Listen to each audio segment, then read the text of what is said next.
from Sovereign Bank Arena, it's Trenton Titans hockey on CN8. Tonight, the Titans take on the Hampton Roads Admirals.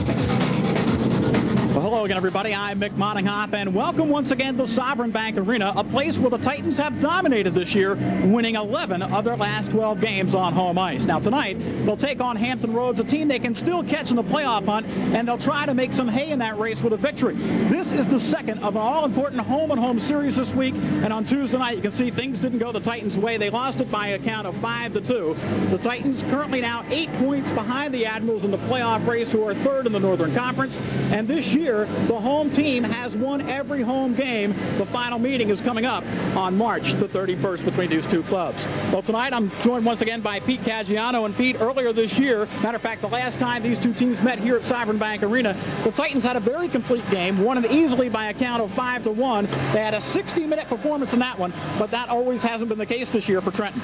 No, Mick, unfortunately, a few times they have stumbled. It's been a problem for Coach Cassidy. There's always been a 5-10-minute lapse somewhere during the game that has hurt them. It hurt them the other night down in Hampton Roads, and it cost them the game.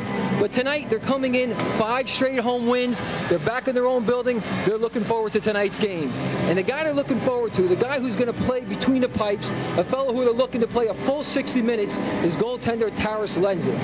Lenzik, coming over from Charlotte, has played very well, especially here at the Sovereign Bank Arena. He's undefeated, has a great goals against average of just 2.5, but what's been so impressive is that he has seen more rubber than the New Jersey Turnpike.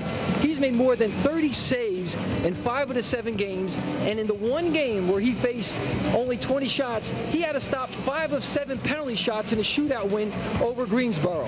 Now, past performance is no guarantee of future success, but you're talking about a kid who, as a rookie, just 3 short years ago, led the Stingrays to an ECHL championship. So he can do the job. Well, he better be ready, because I understand play could be a little testy around the net tonight. These teams have a history of kind of dropping the gloves, if you will. And for more on that aspect of the physical play of this series, let's go downstairs to the third member of our broadcast team, Ken Adelberger. Thanks, Mick. Coach, the physical nature of this series between these two teams, you know, with John Brophy behind the coach, and anybody that knows him from his NHL days clear down to the Coast League knows that he preaches physical hockey. Can you match these guys hit for hit, stride for stride that way? I think we've been able to in spurts, not so much in their building. Here at home, I think we've done a better job, as most teams are a little more energetic at home. It just works out that way with the crowd behind them. Tonight, with only 5 defensemen in the lineup, one of them being Scott Kelsey, who hasn't seen a lot of time, it's going to be tough for us to match them back there. It's going to have to be our forwards and the forecheck that establish that physical presence for us. And with Fedoruk out, that hurts too. So hopefully we'll be able to skate with them and score with them and match them bump for bump. But, you know, it's been a great series with them. You know, both teams have played well at certain times, mostly at home, and let's hope that trend continues. Good luck. Thank you. Back upstairs to you, Mick. Peter. All right, thanks very much, Ken. There's been a little bad blood between these two teams. We'll see how things play out when we come back, as the face-off is just around the corner. Trenton taking on Hampton Roads tonight. Stay with us right here on CN8.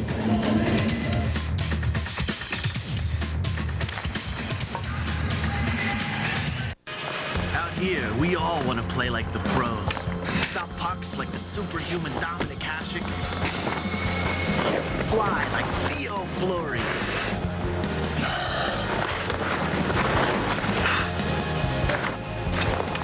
And roof it like Mike Modano.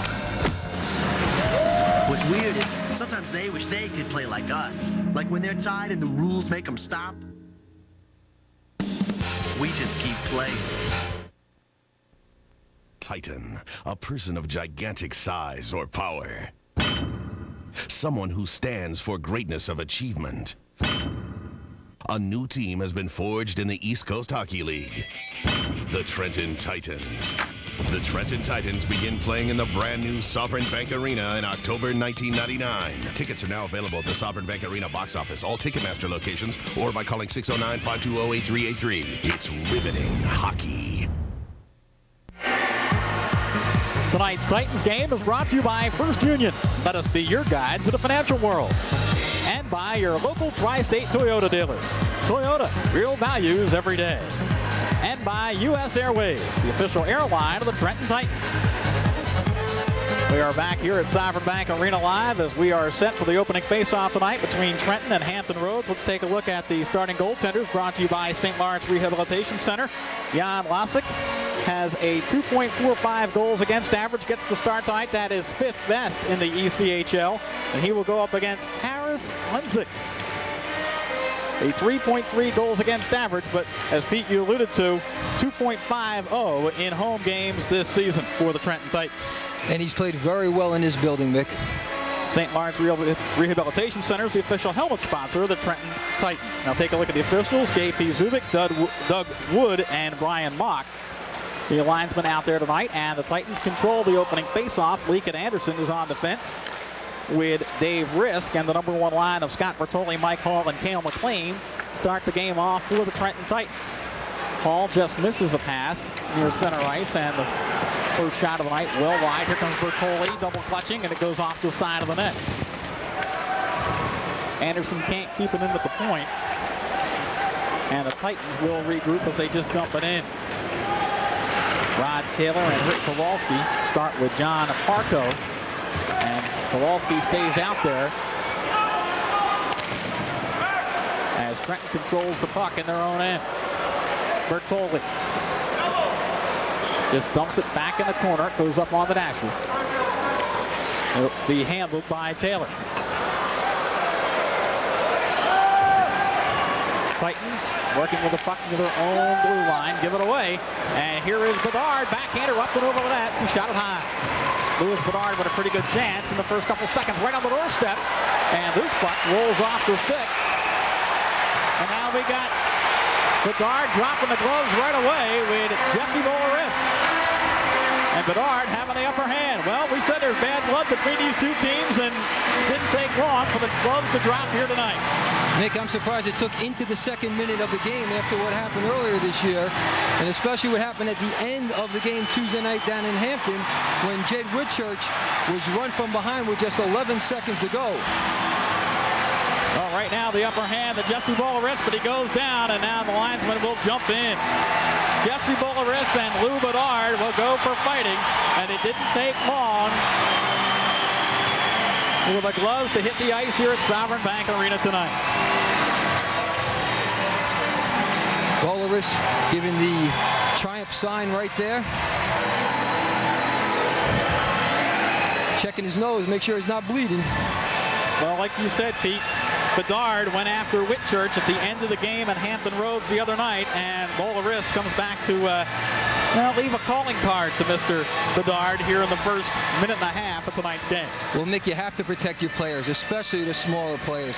He went after Jed Witt-Church, who's only 5'9", 170, with just 11 seconds remaining in the game. There was obviously no need for that, and that was payback right there. Well, still a little jawing going on between the two combatants.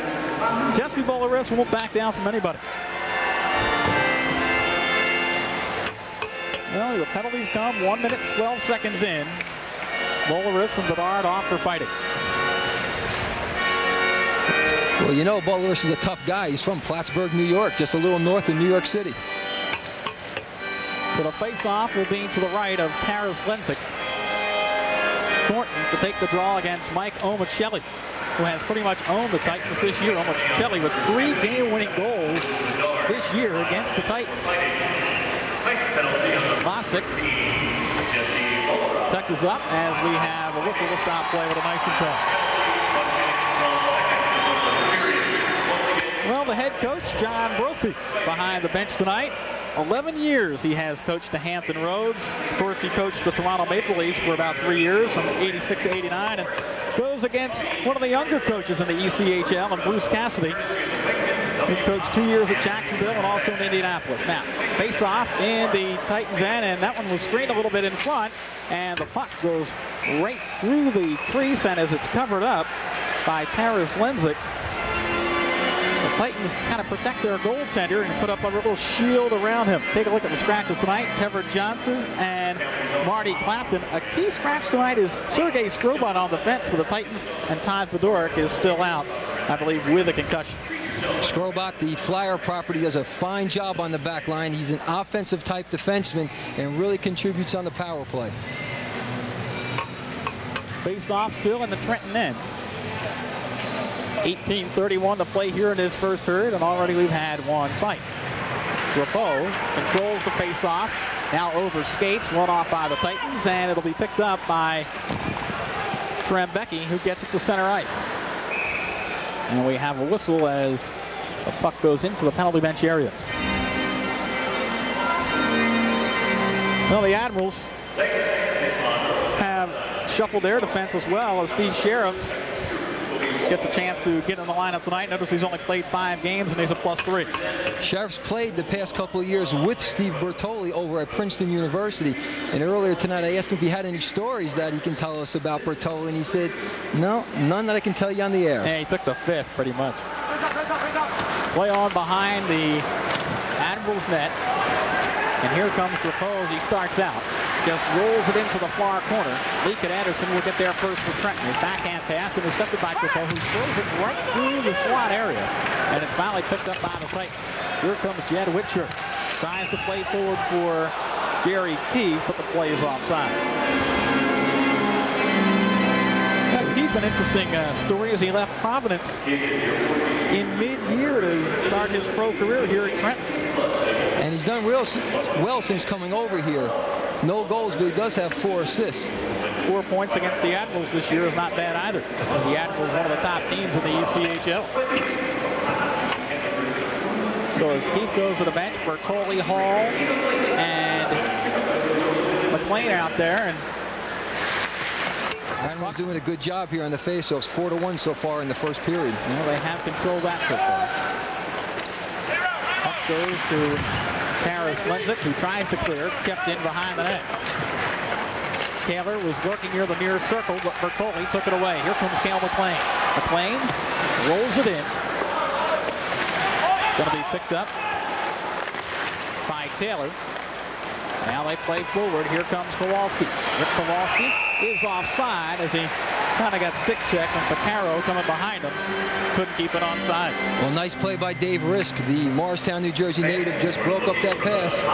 Rod Taylor, the Lake Oregon, Michigan player, leads the team in just about every single category you can think of.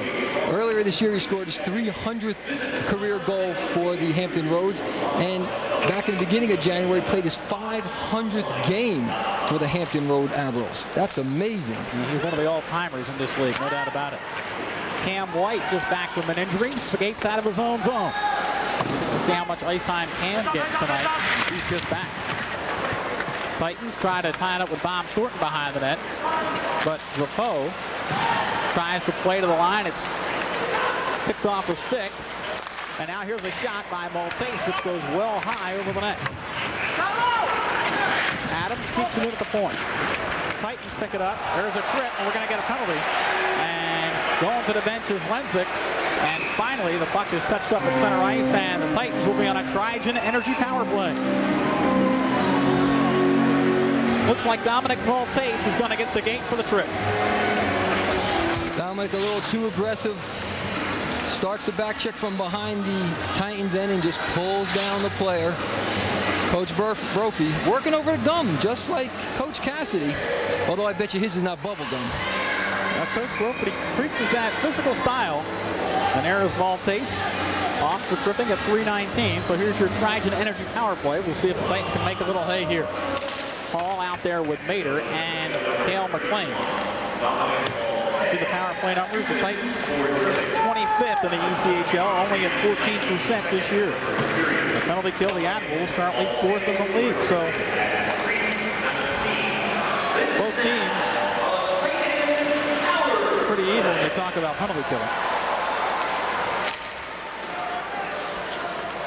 Trigen Energy power play, and Bertoli holds it at the circle. Now tries to play back for Cale McLean to the left wing. McLean back to Jerry Keefe, playing at the point with Cale McLean and Keefe. Cross ice pass for Hall. Hall backhands it to Bertoli. Takes a check. Mater tries to get there and keep it alive. Mike Mater does. Mater walking on in, back to the point for Keefe. Now McLean, a shot. Oh, hit the side of the net. And the puck comes out of the zone. I'm not sure if Vlasic got a piece of that one or not. Great setup there. They just missed the mark. 55 seconds left with the man advantage. Witt-Church wants to clear and can't. It's kept in by Hall. Now back to the point. Keith throws it back for Hall. Finds Bertoli. Holding. Lets it go. It's deflected up and out of the rink as it goes off the stick with Steve Sheriff's out of place. Nick, I was watching in front of the net. The battle going on in front of the net. Mike Mader, Parrish right there, hammered Mike Mader about 3 times, twice with a cross check, once with a punch right to the face as Mader was trying to position himself in front of Lasik looking for a rebound or a deflection. But Terry will take the draw here against Jeff Trembecki. Not a lot of offense so far, only 2 shots.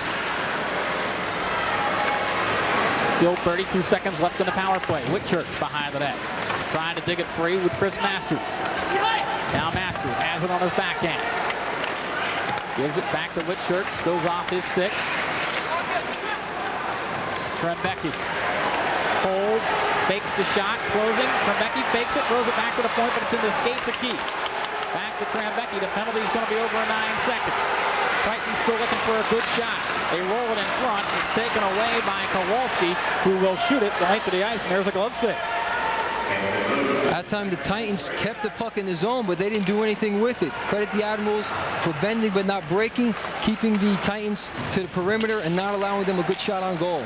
There's an interception by Ackerman near the blue line. He just rolls it back in. Saklinka goes behind the net, tries to dig it free, but here comes Lincoln Anderson for the Titans. Anderson plays through for Trembecki. It's onside. He has it in the far circle. He's ridden off there by Witt-Church. Now Bertoli behind the net.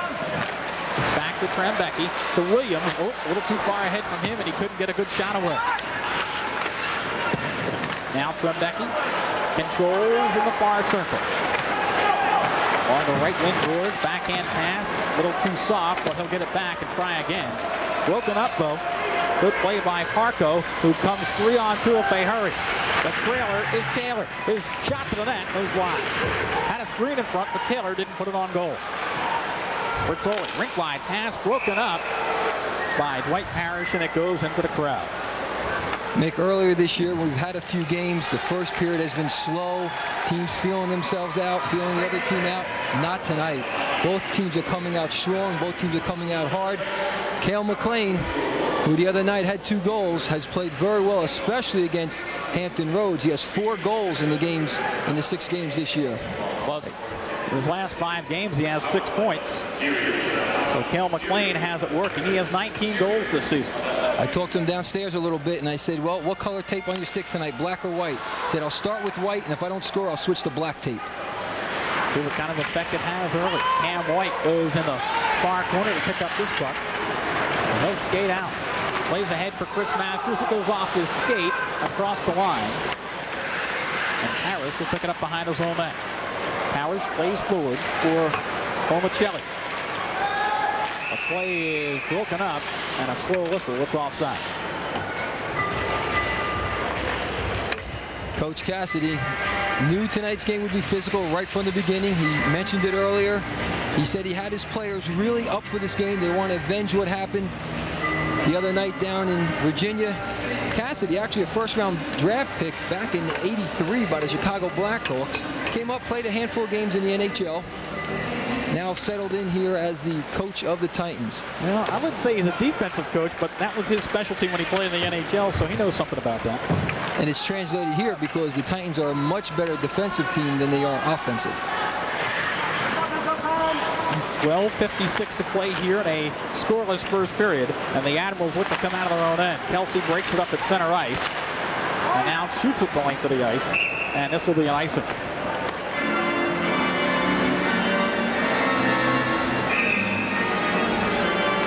John Marco comes back on the ice with Rod Taylor, and we'll take a timeout with 12:45 to play here in this first period. It's scoreless. Stay with us right here on CN8. Titan, a person of gigantic size or power. Someone who stands for greatness of achievement. A new team has been forged in the East Coast Hockey League. The Trenton Titans. The Trenton Titans begin playing in the brand new Sovereign Bank Arena in October 1999. Tickets are now available at the Sovereign Bank Arena box office, all Ticketmaster locations, or by calling 609-520-8383. It's riveting hockey. Welcome back here as we are scoreless in the first period with 12:45 to go, and the face-off coming in the Trenton Titans end. So far tonight, like you say, Pete, face-offs have gone the way early of the Hampton Roads Admirals. And the key face-offs are the ones that are in your defensive zone. Those are the ones you have to win, and the Titans did it just there. Well, Hall won that face-off, and they'll try to get the puck to him at center ice, but it's a little too far ahead. Here is Taylor. Nice back pass to Picaro. His shot goes right off the pads of Harris Linson. Now it is Kowalski. Lets the drive go, and it's just well wide. Cal McLean stood up for a moment. Here's a 2-on-2. McLean with Bertoli tries to feed him. Oh, he didn't get good wood, and it rolls right in on Lasic, and Jan makes the save. Great opportunity for the Titans right there. Probably their best of the evening. But watch as McLean comes over the line. Pass goes across. It's actually redirected by Steve Sheriffs. And you'll see it coming across. Never quite gets to Bertoli on the far side. Easy save for Jan Lasic. Yeah, but Bertoli had an 11-game scoring streak, had that snap. And Lasic holding him off the board so far, but Bertoli has scored 16 points in his last 17 games. He's been on fire. He has picked up where Mark Murphy left off before Murphy was promoted to the American League up at Wilkes-Barre Scranton. Chad Ackerman gets the puck through the center ice. The Titans control, and they dump it right back in. Scoreless with 11:59 to play here in this first period. Mike Hall has it. Goes behind the net for Bertoli. McLean lurking in the near circle. Now McLean tries to dig that puck free, and it rides all the way around the boards where Vince Williams will keep it in. Bertoli has it behind the net, tries to set up McLean, who's walking on in, tries to stop her, broken up nicely by Dwight Parrish on defense. Now Bertoli will try to freeze the puck. It comes free, and it's picked up by Dominic Maltese. Maltese plays forward for Mike Omicelli. Omicelli comes across the line, puts on the brakes. Now a little stop-and-go action. Tries to throw it on his backhand out front to Sheriff. His drive kind of fluttered in on the goaltender, and Harris Linsick makes the save. Mick, the puck was actually up on its edge. It wasn't sitting flat for the Princeton University graduate. Watch, the play starts from behind the net, redirected. It's up on its edge, big slap shot. Harris was down early, but he squared himself to the shooter real well. Gets a good look all the way from the point. The puck is flipping, goes down, and then smothers it against his chest. That was Bertoli, his former Princeton teammate, who kind of deflected that on the way in. So the face-off comes to the left of Harris Linsick. Keith to take the draw against Drapeau. And Hampton Roads won it, but Masters took it away. Now Lincoln Anderson back to Chris Masters, comes across the line, couldn't get the shot away as it moves behind the net. A little heavy hitting going on, but it's finally picked up by Drapeau, who comes forward with Bedard. And with Bedard out there, you better be ready. Here's a heavy hit. Masters brings it to center. Gives up for Keith, who keeps it on its way, and it goes into the Hampton Roads end. Adams hit as he tries to wind it around the boards. Bobby Russell plays to center. The Titans will dump it right back in. Nick, something I noticed tonight both teams are doing is they're following through on their check. In other words, as they're coming up to play a person, even though he passes it away, they're following through and taking a piece of him. Big shot by Kowalski, but the follow-up sticked away by the defense. I believe Anderson was the guy that finally cleared it out. Well, that was the best chance that the Admirals had all night, and Lenzik came up big with a great save. In front, we got a player down. That is Jed Witt-Church. He was kind of hit before he even got the shot away, but no interference call. Cam White gives for Vince Williams, and the Titans want to come out. Rick wide pass for Becky just behind him. Ackerman broke him up, and Gillis will go back in his own zone to fetch it. Rick wide pass for Taylor, taken right off his stick by Williams. And here come the Admirals. Big shot from the red line, and Lenzik able to make the save off the drive from Ackerman. Mick, this is the kind of game that after you're done playing the 60 minutes, you're going to be physically and mentally exhausted because you have to pay attention and watch and be on your game the entire time on the ice because things are moving quick. It's a physical game. You never know what's going to happen. Lincoln Anderson almost misplayed, and finally Omicheli will pick it up. So trying to start the play going backwards. Maltese gives up now. Back to Maltese. Here's his drive, and Lenzik makes the save. Maltese gives back to Parrish, rolls it in. Oh, it's almost loose, and somehow Lenzik holds on. This has just been back and forth opportunity. Well, here's the first chance. It was Kowalski walking right on in. Great save with the left pad, and then a follow-up save there by Lenzik. Big slap shot from the red line. He goes down early, makes the save, and then this is another one where Lenzik goes down early, but again, squares himself to the shooter, makes the save. And then that one almost trickled in as it was redirected on its path, but Lenzik holds on for the whistle. Great job. The thing you got to like about the Admirals, Pete, is they are putting the puck on net, even when they shoot it in from the red line, like you saw with Ackerman's drive from center ice. And Mick, just take a look at the shots on goal. 7-1 in favor of the Admirals. That's exactly what they're doing. Put the puck on the cage, and good things will usually happen. Mike Hall wants to start out. He's broken up, and Parrish has it. He's back on the fence. He's out there with Jared Adams. Coming hard! And you hear the Titans bench yelling, coming hard, as the puck is back in the Titans' end. They know the snipers are gunning, but here's Bertoli across the line. He rolls it in. He was kind of stick checked from behind and never really got a good shot away. Good play by Mike Saklinka, going to really derail that drive that was pending off the stick of Bertoli. Bertoli here had a great opportunity but couldn't cash in. Now he played just down the road here at Princeton University. This season against the Admirals he has 5 points, but when speaking with Steve Sharifs a little earlier, he said he was an intense type player. Bertoli liked to come to practice, he liked to play games, and every once in a while if he thought you weren't paying attention, he'd fire the puck at your ankles just to wake you up a little bit. Well, he's had a great season in his first year of professional hockey. 17 goals, 22 assists for Bertoli. On this faceoff, it's controlled by Hampton Roads once again, and the puck comes out of the zone as Jesse Bolaris goes back to pick it up. Bolaris and Anderson. Nice play by Jesse to come to center ice. Comes across the line 3-on-3 and just rolls it into zone with Jed Witt-Church to go behind the net to pick it up. He's looking for a man in the slot. Trembecki couldn't get a shot away. 8:09 to play in a scoreless first period. And the Admirals almost got out of their own end, but now Witt-Church keeps it alive. Jed Witt-Church and Jesse Bolaris out there with Jeff Trembecki. Finally picked up by Sheriffs, who plays ahead, and here comes Rick Kowalski. Stick check from behind, couldn't get the shot away, but he's dangerous. Backhands it in the slot. Lincoln Anderson intercepted. Kowalski has it. Back in the slot for Omicheli. Backhand, trying to return pass to Kowalski. Just missed him. And now we got a whistle as it looks like Witt-Church is going to go off for interference in front, and down flat on his face is Rod Taylor. How can you call the smallest guy on the ice for interference? Jed Witt-Church is only 5'9", 170, but that's exactly what he did. He pulled down Rod Taylor, who is a legend down there in Hampton, Virginia. But Witt-Church, trying to clear out the zone, trying to clear the area in front of the net, had no alternative other than to pull down Rod Taylor. And these guys are battling back and forth. Watch on the left-hand part of your screen. You can see some of the action behind the net, but there's the stick up under the chin, and he just takes him down. Yeah, that'll do it. Absolutely. Trojan Energy power play for the Hampton Roads Admirals. Ackerman, rink wide pass, and the shot goes to Omicheli, and he picks it off the side of the net.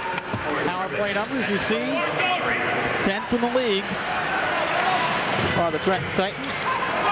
Tied for 9th, actually. Well, that puck goes just off the pad, and I think we're going to get a high stick call. That's exactly what's going to happen. The puck was played above the height of 4 feet, and when you're on the power play and that happens, the faceoff comes all the way back down in front of your own goaltender. So Dominic Maltese, he's pleading his case, but well, he's not going to win. Not at all. I mean, that was well above the height of 4 feet. They used to say the height of the shoulders, but then every player had different height. Maltese playing very well in his last 10 games with 6 goals. He'll plead his case, but to no avail. He started the year as 4th all-time goal scorer in Hampton Roads history. There's a lot of veteran goal scorers to do the Hampton Roads Admirals. Now Ackerman just shoots it out of the zone. Hampton Roads still on the power play as Ackerman brings it out. Gets it ahead for Pateri, who just winds it in. Omicelli, going a little stick work. And now it goes to Gillis. Gillis, the big one-timer, well wide. Pateri will work in the far corner. They'll try to throw it in the slot, but nobody home, and it comes all the way out of the zone, and Jan Lassett goes back to pick it up. Good job by the Titans there. Everybody picks somebody up, not allowing the Admirals to get a shot off. Here's Maltese walking right on in, pulled down from behind, but no call. And the Titans were kind of lucky there as they shoot the puck into the crowd. Well, that's one of those situations you're already a man down. And Maltese arguing again. Well, this time I think he had a pretty good case. A little bit, as look at Anderson kind of tackled him from behind. But you're not going to get this call, especially when you're already up a man right there. Kind of jumped on him, and then you see Britt raising his hand saying, nope, not me, I didn't do anything. Well, Lincoln Anderson kind of gave him a little two-hander and then pulled the hands back. On the face-off here, it is controlled by the Admirals. Kowalski on his backhand. Gives up now for Farco. Farco behind the net. Playing catch with Kowalski. Back to Farco, Kowalski who breaks to the net. Farco trying to bring it out. Hit from behind by Williams. And the Titans will clear. Nice job by Vince Williams. Another situation, Mick, where if they were not down already, there probably would have been a cross-checking penalty on the Titans right behind the net. Well, they're not going to call it on Anderson. They're not going to call it on Williams either. Admirals with the puck. 5 seconds left in the man advantage. Kowalski at the point, walking on in. Gives up now for Taylor, who throws it in front. And Farco tried a slap at it, but nothing doing. Power play is over. Lenzik makes a save as the shot was kind of going a little bit wide anyway. And now we have a whistle that stops play behind the net. And we're going to get a slashing penalty. And it looks like the Titans will be down a man again. Cam White going to the box. This is just good play, good hard pressure by the Admirals. Cam White had no alternative. Sometimes when you get guys in front and you can't move them physically, you try to lay the lumber on them. Usually you make contact with their stick. Sometimes it's their leg or arm, just enough so that they can't get themselves free. Coach Cassidy not happy with the play. Power play one right after the other is real tough to kill, but he knew coming into tonight's game it was going to be real physical and probably a heavily penalty-filled game. 0 for 1 on the power play, but here is Gillis. Oh, he hit the post, and they call it a goal. I thought it hit the post. It came right out, but it must have hit right inside as the red light went on, and it's 1-0 Hampton Roads on the goal by Gillis as he shot it from the point for his 3rd goal of the season. Well, here's the advantage of having a left-handed shot on the right-hand side from the point. He has the whole net to shoot out, and for Ryan Gillis, that's his 3rd goal of the season. Watch as he lets the quick wrist shot go just under the left glove and beyond the left skate of Lenzik.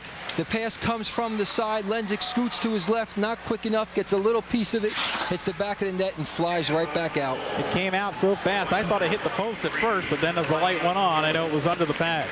Now here is a shot. Oh, fanning was Ackerman, and he knew it. He knew he had the whole side of the net, and he is beside himself as he skates away, and now tempers start to flare right in the crease. The Admirals are not letting up here. Another great opportunity by Hampton, keeping the puck deep in the zone. Shot was fanned, but sometimes those shots can be tougher for a goaltender to save because you anticipate the hard shot. You can maybe sometimes overreact. And Drapeau doing a great job for the Admirals. Well, we get set for the face-off officially. Gillis from Omicelli rather, at 14:44, and they tacked on an assist to Dominic Maltese. So 1-0 Hampton Roads, and here comes Drapeau. Etienne Joupeau across the line, just let it go wide. And now we almost had Witt-Church being out. Now he's hit, and I think we're going to get the call here. I think you're right on the first one. They are going to call the hold. You don't always have to fall down to have a penalty called. That time Witt-Church with a good head of steam coming on the near boards. And Louis Bedard, who actually has now 184 penalty minutes, no stranger to the sin bin, held Jed Witt-Church. Well, Bedard has already been caught for fighting tonight. Now he goes off for holding as the Titans are on the Trigen Energy power play. And Titans got to crank things up a little bit, as they've only been finding the net about 14% of the time. And Mick, the league average is about 18%. 0-for-1, no shots. They did control the puck, Pete, in the last power play attempt, but never really got any great shot opportunities. Well, two things. They kept the puck on the outside, and they didn't have somebody in front. I was watching on the last power play by the Admirals. Rod Taylor parked himself in front of Taras Lenzik and did not move for about 90 of those 120 seconds. He was a fixture right there. That's something the Titans have to do. Put somebody in front to create trouble, to create screens, to give havoc to the other team. Playing out there with Bertoli, Hall, Mater. But here comes a 2-on-1 back the other way if they hurry. Here is Bobby Russell. Puts on the brakes, lets it go, and escape save by Taras Lenzik. Mike Hall picks it up, trying to skate it out. Broken up, and it's sent back in. Bobby Russell broken up in the corner as Hall gets there. Notice they're still forechecking, even deep in the zone, a man down. Well, the Admirals are doing a good here's job. A giveaway. Taylor across the line, shot, a big save by Lenzik, and he holds on. Well, you saw the goal-scoring prowess of Rod Taylor, who already has 5 against the Titans this year, and now they'll start to mix it up with Adams and Jerry Keefe. And they'll break that up. Or rather, Mike Mater, I beg your pardon. Very aggressive penalty killing by the Admirals. Rather than just hang in neutral zone, hang in your own zone, and wait for things to happen, they're aggressive. Ooh, did you see that? That was actually offsides, Mick. That puck came outside the zone. Linesman didn't quite see it. And then we take a look at Rod Taylor. Play back on, 1:10 to go here on this power play. The giveaway is early, 5-4. Titans have given it away one more time than the Admirals. And here's an offside back the other way. Well, it's been everything we expected. Fast-paced, physical play. And when I spoke to Coach Cassidy before the game, he says, well, I hope the home ice advantage will continue. So far, Hampton Roads has the 1-0 lead. Well, he knows how big this game is. Right now, every game from here on in is going to be positioning for the playoffs. Big difference in shots on goal. The Admirals have put it on the cage, yet they only lead it 1-0. With Asparagi 15-2. Well, this is nothing new for Taras Lenzik. As we mentioned earlier, he has faced over 30 shots, 5 of the last 7 games. And that play offside as well.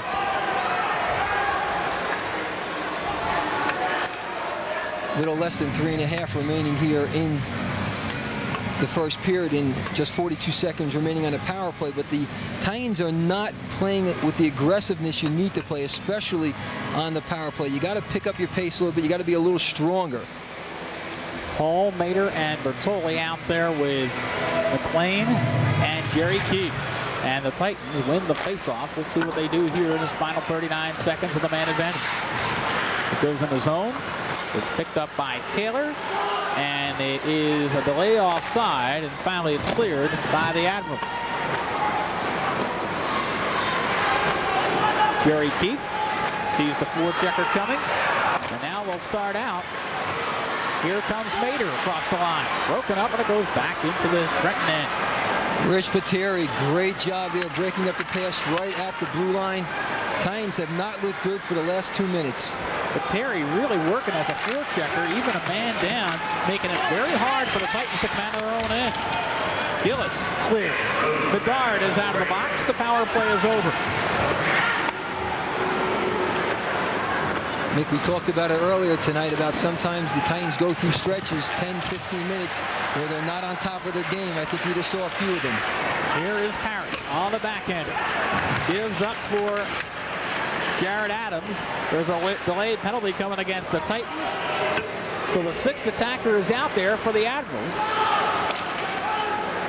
And now as the puck gets dumped in, it's touched up by Cam White. And when we come back, we'll have a Trigen Energy power play going for the Hampton Roads Admirals. 1-0 Hampton Roads. Hope you enjoy the game tonight right here on CN8 as we'll be back to Sovereign Bank Arena in just a moment.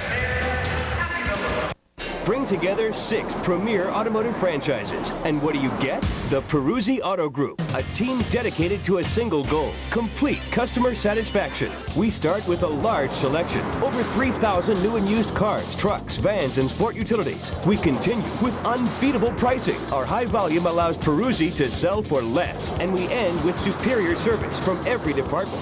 When it comes to complete customer satisfaction, Peruzzi is the only way to go. As we come back, Pete, a look at the Titans penalty.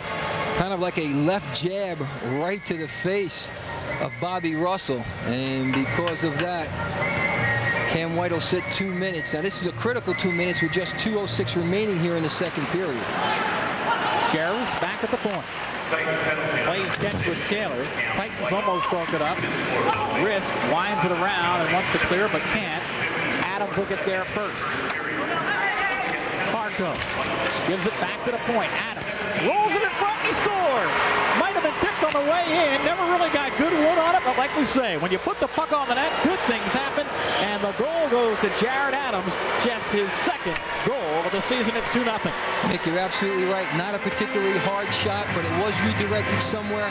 I'm not sure if it went off a Titan defenseman or if another Admiral got a piece of it, but it changed direction just a little bit and just slipped by Taras Lenzik. Watch, the shot comes from the point. You have 2 players there, one being Rod Taylor. Where else would you expect him but right in front of the net? Watch as it goes, probably off a skate right there. They may credit this goal to Rod Taylor. Maybe we can get a better look from this angle. You're going to see the shot come from the point. Fakes a slap shot, takes a wrist shot, sneaks through, just gets redirected beyond the leg of Taras Lenzik. Well, they did give it to Taylor as Adams picks up an assist. And I believe John Parco gets the other assist as well, and it's now 2-0, and it's the 2nd power play goal tonight for Hampton Roads. And even though that might have gone off the defenseman's skate, Rod Taylor was right there, right next to him, and many times they'll credit the goal to the nearest offensive player when that happens. Jan Lasik so far has only faced 3 shots through the first 18.5 minutes here tonight. I'd say he's had the night off so far. Witt-Church on the draw in the Hampton Roads end, and Gillis will try to clear. Witt-Church keeps it in. Harris goes back and picks it up. 2-0 with 1:20 to play here in this first period. Jan Lasik playing a pretty good game in goal tonight, but like you say, he hasn't really been tested yet. He's only faced 3 shots. Not at all. He's had a very easy night so far. Looked like Maltese walked in well offside, and then let play continue. And I didn't see any delay whistle coming. Now Pateri picks up the puck and just shoots it in, as the Admirals want to change in the final 47 seconds. Well, Hampton's very comfortable here, just running out the clock for the next 40 seconds. Oh, here is Taylor. I wouldn't call that comfortable as the shot's deflected up and out of the ring. Well, when you look at Taylor, who scored the power play goal, his 28th of the year, you'll notice that coming into this season, he was 6th all-time in the ECHL in goals, 8th in points all-time, and 5th in games played. So Rod Taylor, currently 4th in the league in goal scoring, has lit up the lamp again on Taras Lenzik. And in the past 6 years, he's led the team in scoring 4 of those 6 years. He's just one of the all-timers. And he is proving he is tough to move out of the crease. Here is Mike Hall. Goes off his skate, right to Bertoli, or rather Risk, who shoots it in. McLean out there with Masters, as the Titans trying to keep the pressure on here in the final 18 seconds. But it's picked up and cleared. Here comes Kowalski. Masters will shoot it back in. Sheriffs will get there first with 8 seconds to go in the period. Plays forward. Back to Sheriffs. Gives to Kowalski. Just backhands it in as time expires. But we have played the first period here at Sovereign Bank Arena as Gillis opened the scoring at 14:44 for John Brophy's club. And then Taylor comes back and scores to make it 2-0 as both goals coming on the power play tonight for the Hampton Roads Admirals. Well, we knew the Admirals had a potent power play, over 20%. The league average is only 18%. John Brophy has to be happy. Through the first 20 minutes, his team has really dominated this game. Well, now's your opportunity to experience all the action and excitement from the best seat in the house at the new Sovereign Bank Arena, as you can become an Inner Club Circle member today and enjoy a host of special amenities, including VIP parking, private concourse areas, and more. Now, all you have to do for more information is contact Sovereign Bank Arena's exclusive club seats, their premium seating department at 609-656-3207. Well, standing by right now is Ken Adelberger, as we'll go downstairs to Ken and John Brophy. Gentlemen.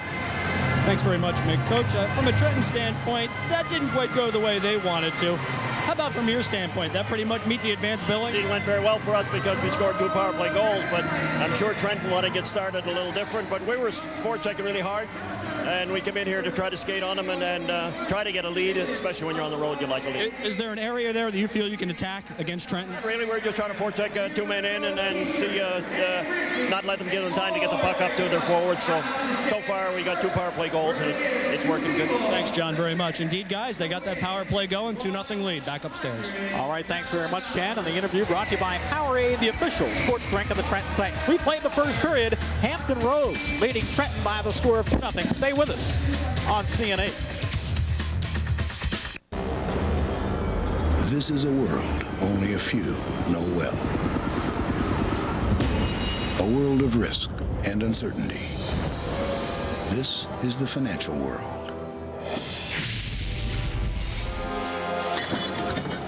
For experience and guidance in this sometimes confusing world, come to the mountain called First Union. Or if you prefer, the mountain will come to you. Jesus loves the little children, all the children of the world. Red and yellow, black and white, they are precious. Children are our most precious gift, yet we allow them to suffer. Thousands are dying each day from hunger and disease. And you can do something. You can save one child. Call Christian Children's Fund and help save one needy child through your love and generosity for just 80 cents a day. The number's on your screen. Ask for a picture of a child you can sponsor. Jesus loves the little children, all the children of the world. Red and yellow, black and white, they are precious in His sight. Jesus loves the little children of the world. There's a child out there you can help. Please call now.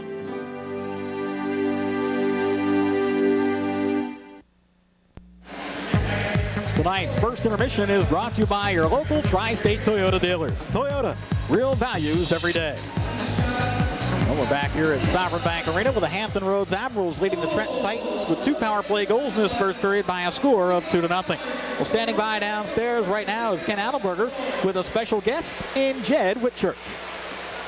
Thanks, Mick. Well, we're with the co-leader insofar as the scoring has gone thus far for the Titans this year. Jed Witt-Church joins us. And Jed, I got to ask you, college player last year, Colgate, ECAC, first year a pro. Tell us a little bit about the transition, how that's gone for you thus far. Certainly the numbers you're pointing up would indicate that it's gone very well. Well, it has. And to be honest with you, it's a tough transition to make at times, especially when you're this size, obviously.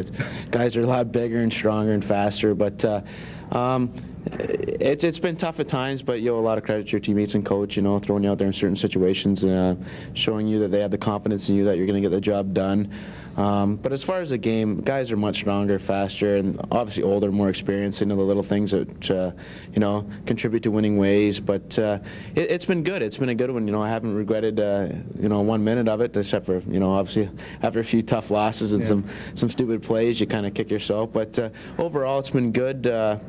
It's nice to play hockey and not have the academics and stuff like that, obviously. But overall, it's been a tremendous experience here in Trenton so far. Well, you talk about good. I might want to say great because the numbers you've put up have been very impressive. But I got to admit, you're confusing me because on the offensive side, you've been a playmaker and a goal scorer. Playmaking-wise, you have made some fantastic dishes this year. You get excited when you set up a goal? Well, it's nice to make nice plays or bring a puck to the net and have a guy finish. It obviously gives your team a jump in the game, but I've always been more of a playmaker than a goal scorer. I think it's a little easier to find guys when you're small using your size than it is to fight guys off to score goals. But a lot of credit to your teammates too, finding the holes for you to find them, and sometimes returning the passes and burying them yourself. I think I was joking with you before. You must have been misused then as a player at the college level, more as a defensive player, because you haven't put up numbers like this before. No, well, in juniors I had pretty good numbers. In college is a totally different game. It's few games. It's a quick game. It's a lot of sporadic movement out there. It's a lot of us college guys like to refer to it as pinball hockey because you play 2 games a week and you're flying out there and it's intense. It's a total different game, and maybe the pro game suits my style a little more. A lot of people thought it wouldn't because of my size and this and that, but it's a lot of hockey and it's a lot of fun, and so far it's been pretty good. You like to see your goals? I like to see the wins and the win columns in the newspaper in the mornings, to be honest with you. But it's nice to score goals, and a lot of the goals I've scored this year have been off nice feeds from a lot of different players, which is nice. And it's nice to when they make a nice pass to finish it up for them. That's for sure. I got to tell you, the number that impresses me the most is the plus 20, which leads the team. Well, that's a surprise to me too. I think a few concerns were about my defensive play early on in the season, and I owe a lot of credit to the coaching staff here. From Butch, Shell, and Mike. They've all taken me aside, run me through video and stuff like that to take care of stuff in your own end first. And I guess it's worked. It's shown in the plus-minus ratings, and I hope it just goes up from here. Jed, good luck to you the rest of the way. Great. Thank you very much. We'll be back with much more from Sovereign Bank Arena. It is intermission time. The Titans and the Hampton Road Admirals doing battle. We'll take a look at the scoreboard and much more when we return.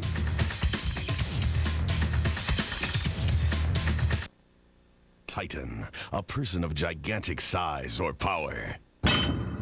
Someone who stands for greatness of achievement. A new team has been forged in the East Coast Hockey League. The Trenton Titans.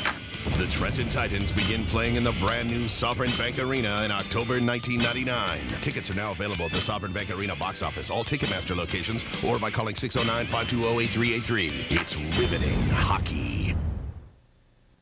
Every woman knows you can never own enough shoes, but where do you keep them all? You need Shoes Away, the amazing new organizer that holds dozens of pairs of shoes. Shoe racks only hold a few pairs. Shoe furniture is flimsy, and it takes up half your closet. Shoes Away works on any door in your house. It fits up to 30 pairs of shoes, each pair in see-through vinyl compartments with breathable fabric dividers. Choose matching shoes for any outfit in an instant. Now go from this to this with Shoes Away. Only $24.99. Order now, and you'll receive a free trial membership in Best Price USA, America's premier buying club. But wait, call in the next 10 minutes and get a second Shoes Away absolutely free. Perfect for him, for her, or for the kids. Call now, and it's just $19.99 after rebate. This offer is not available in stores, so order now. To order your 2 Shoes Away for $19.99 plus shipping after $5 mail-in rebate, have your credit card ready and call 1-800-919-4499. Welcome back, everyone, to Sovereign Bank Arena. We are through one period of play. Not a good opening stanza for the Titans. They give up 2 power play goals, get just 3 shots on goal. They find themselves down by 2 after one period of play. And welcome back, everyone, to our intermission studios. I'm Ken Adelberger. Well, if it's a Friday night, that means there's at least double-digit games around the league being played, and indeed, there are 11 other games. Let's go right to the ECHL scoreboard, brought to you by the Trenton Orthopedic Group, the official orthopedic group of the Trenton Titans. Peoria and Arkansas getting underway very shortly. Peoria, the Northwest Division leaders, have lost 2 straight. They're a solid 14-8-1 on the road, taking on Arkansas. Just 10 wins in 49 games this year. They have the worst record in the league. Greenville, the Growl. At Augusta, I think in Augusta right now, they're probably thinking more about the Masters, which is coming up the second week of August. Greenville coming off a 4-2 win last night in Greensboro. The PD Pride, they're in Birmingham tonight. That is an 8:35 start. The PD Pride, a league low 9 losses. Just 9 losses. They have won 2 straight coming into play. Roanoke in Florida. How about the Express? The second game of 3 in a row in the Sunshine State. They lost last night to Tallahassee. They are underway in the first period. No score. The Dayton Bombers and Johnstown Chiefs, they're doing battle tonight. Who owns the Chiefs? How about the Bombers? They have a .750 winning percentage lifetime against Johnstown. They are scoreless in the first period of play. 8:05 start. Mississippi is at Louisiana. That's a battle of the Southwest Division. Mobile, the Mystics in Pensacola tonight, taking on the Ice Pilots, who have won just 3 of their last 10. Mobile is just 4 goals shy of 200 scored on the season. They could well hit that tonight. Jackson and Richmond in Richmond tonight. The Renegades have lost 3 straight, and they are the team the Titans are looking up to. Right now, they're 7 points behind for 3rd in the division. You'll see that in the standings momentarily. Charlotte, the Stingrays, battle of North and South. Remember, North won the Civil War, so the South looking to save a little face here. This game is not at Appomattox Courthouse, however. It is in South Carolina. They are scoreless in the first period. Little history lesson there for you.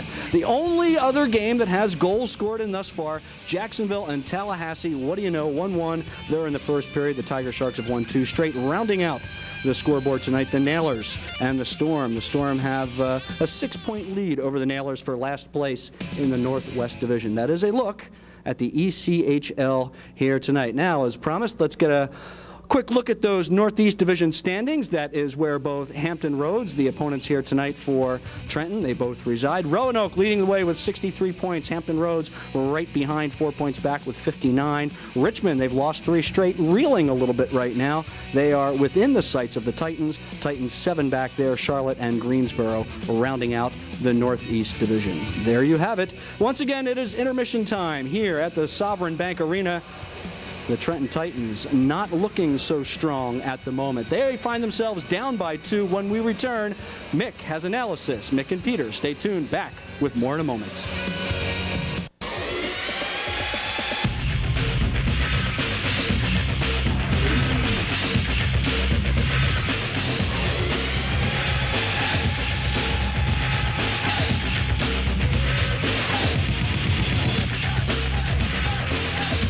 Have that dream where you're driving, introducing the next Celica. Go!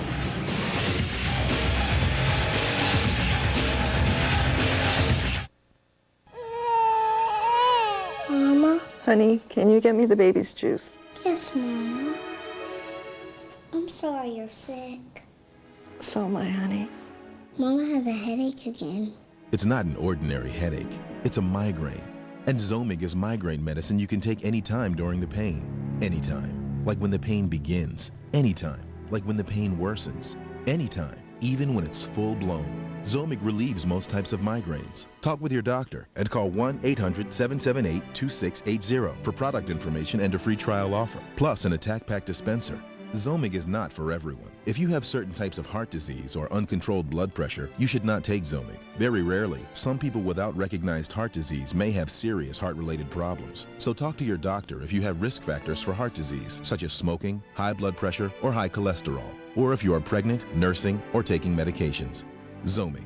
Take it over migraine pain anytime. We're back here at Sovereign Bank Arena. After the first period, Hampton Roads leading Trenton by a score of 2-0.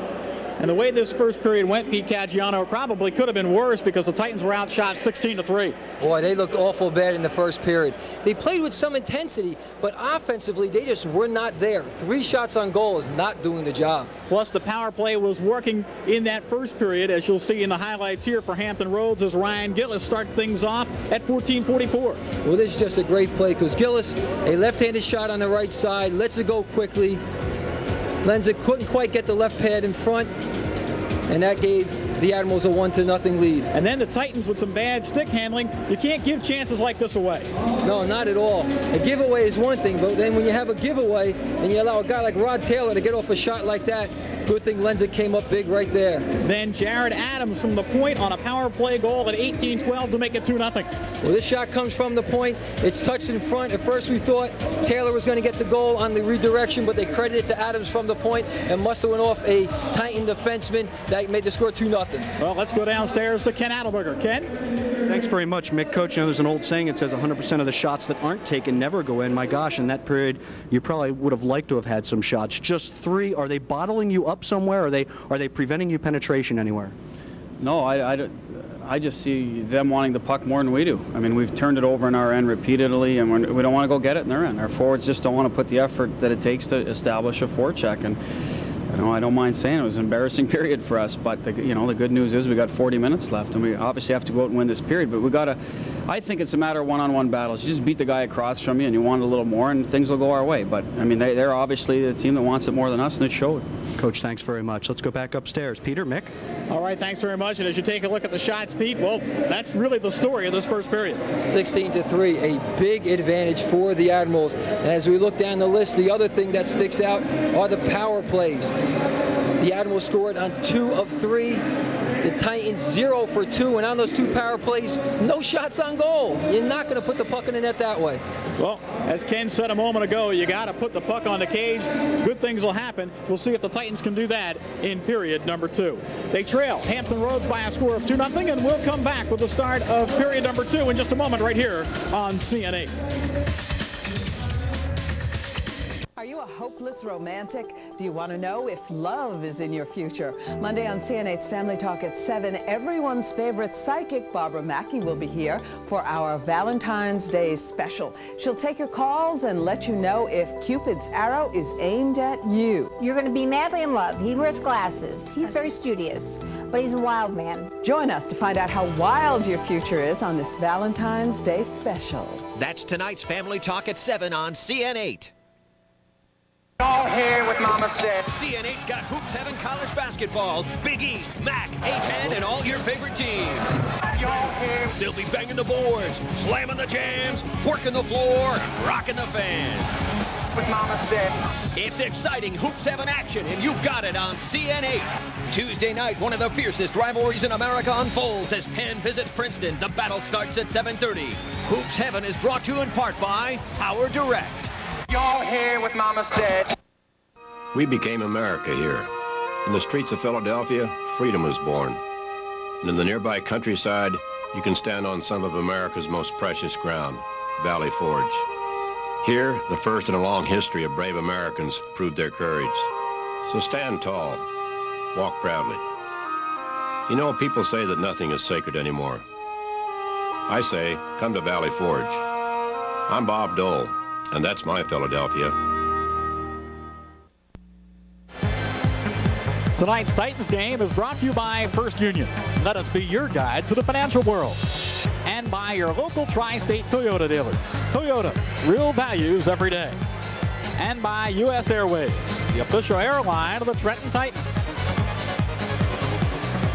We're back here at Sovereign Bank Arena, awaiting the teams to come out for the start of the second period, and right now, Hampton Roads leading by a score of 2-0 over the Trenton Titans. Well, both teams make their way out, and it was 2 power play goals in that first period by the Admirals that were, well, the leg up on the Trenton Titans. Yet another sellout crowd here tonight, Pete. They're 5th in a row. They're doing a great job here in Trenton. Credit goes to Jeannie Gallagher and her staff. An outstanding job. Well, old-time hockey comes to Sovereign Bank Arena as the Hanson brothers come in on February 16th as the Titans take on the Johnstown Chiefs at 7:05. Great seats still available at the Sovereign Bank Arena box office, all Ticketmaster outlets, or by calling 609-520-8383. Well, that's not all of February, because Wednesday the 23rd, the Titans take on the Richmond Renegades, and great steeds still available there as well. It's Powerhouse Gym Night, and the first 2,000 fans will receive glow sticks courtesy of Powerhouse Gym, the official workout facility of the Titans. Again, for tickets, you can call 609-520-8383. And Mick, for that game with the Hanson brothers on February the 16th, there are only a few hundred seats left. Advance sale was very good on that game. So if people are looking to come out to support the Titans, don't wait to game night. Get your tickets early. Well, the Titans are 17-7-2 at home this year. The only bad stat to throw at you is that when Hampton Road scores first, they are 23-2 this season. So the crowd trying to start things up here as we're ready for the start of the second period. And Mike Hall loses the faceoff to John Parco, and the Admirals will roll it into the Trenton end as we're underway in the second 20 minutes. Parco upended behind the net. Kowalski tries to get there first. Dave Risk runs him off the play and picks up the puck. Wants to clear to Mike Hall and does. Hall tries to get it ahead to Cale McLean, who just sticks it along. And Bertoli will race into the corner with Chad Ackerman, but the play is a two-line pass. Or an icing, actually. The next few minutes is going to tell the story. Scott Bertoli knows that his team has to pick it up. You heard what Coach Cassidy said. Everybody has to win the battle across from each other. Taylor right there, he's looking to win the battle across from the player he's playing against. It's individual battles, one-on-one. If you do your job, the whole team effort works. I think it all starts with Taylor, like you say. If you can clear him out of the crease, that's the first step in the right direction. Easier said than done. Yeah, no doubt about that. There's a reason why he led this team forward the past 6 years in scoring. Drapo on the faceoff. It's controlled here by Bertoli, and Scott Bertoli comes out of the zone in a flurry, but it rolls right in on a goaltender, and Cam White will come back to center and pick it up. Oh, there's a run taken by Louis Bedard. Who else? He's been known to throw his weight around. The Montreal native really showing what he's made of. Risk dumps it into the far corner as the Titans want to change on the fly. Sheriffs will go back and pick it up. Sheriffs skates it out, bangs it off the board, and Vince Williams on defense with Leakin Anderson will control on their own end. Here is Jed Witt-Church, tries to play ahead for Jesse Bolivis. Comes back to center. Now Trent Becky comes across the line, takes the shot, it goes wide. Witt-Church will get there first in the corner. Witt-Church rolls it right in on goal.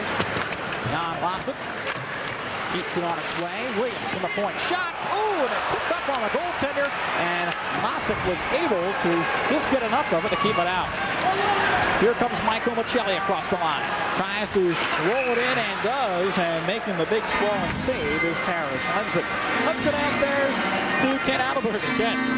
Hey, Mick, thanks very much. I'm with a guy who certainly did his share of running around AHL and NHL rinks. Archie Henderson, now with the Washington Capitals scouting.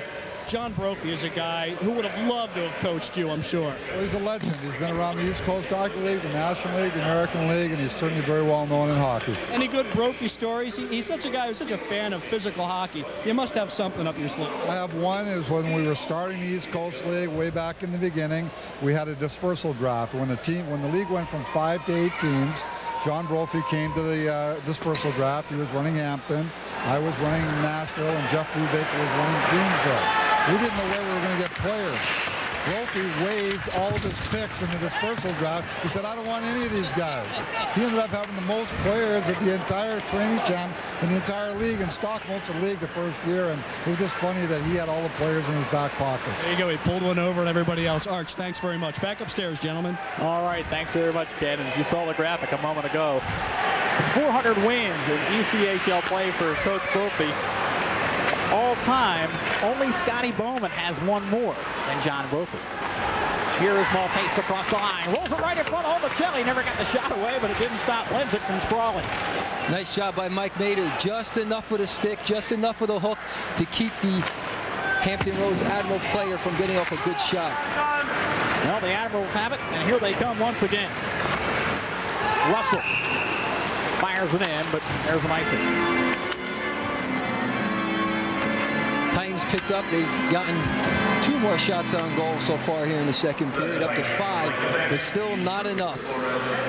Bobby Russell, on the road, he has scored 15 points, and that's tough to do because a lot of players feel more comfortable playing at home. It takes an effort to really get your game up to play on the road. And Russell played 44 games last year as a rookie for this team, and he scored 15 goals. Well, the Admirals certainly have their game on tonight here.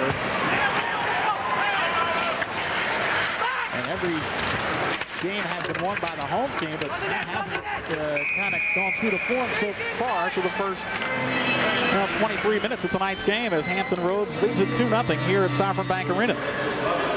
Steve Sheriffs, the Princeton graduate, both in 98 and 99, second team All-American. And he's actually right now a property of the Washington Capitals. The Sheriff settles in. Cal McLean fans on a drive.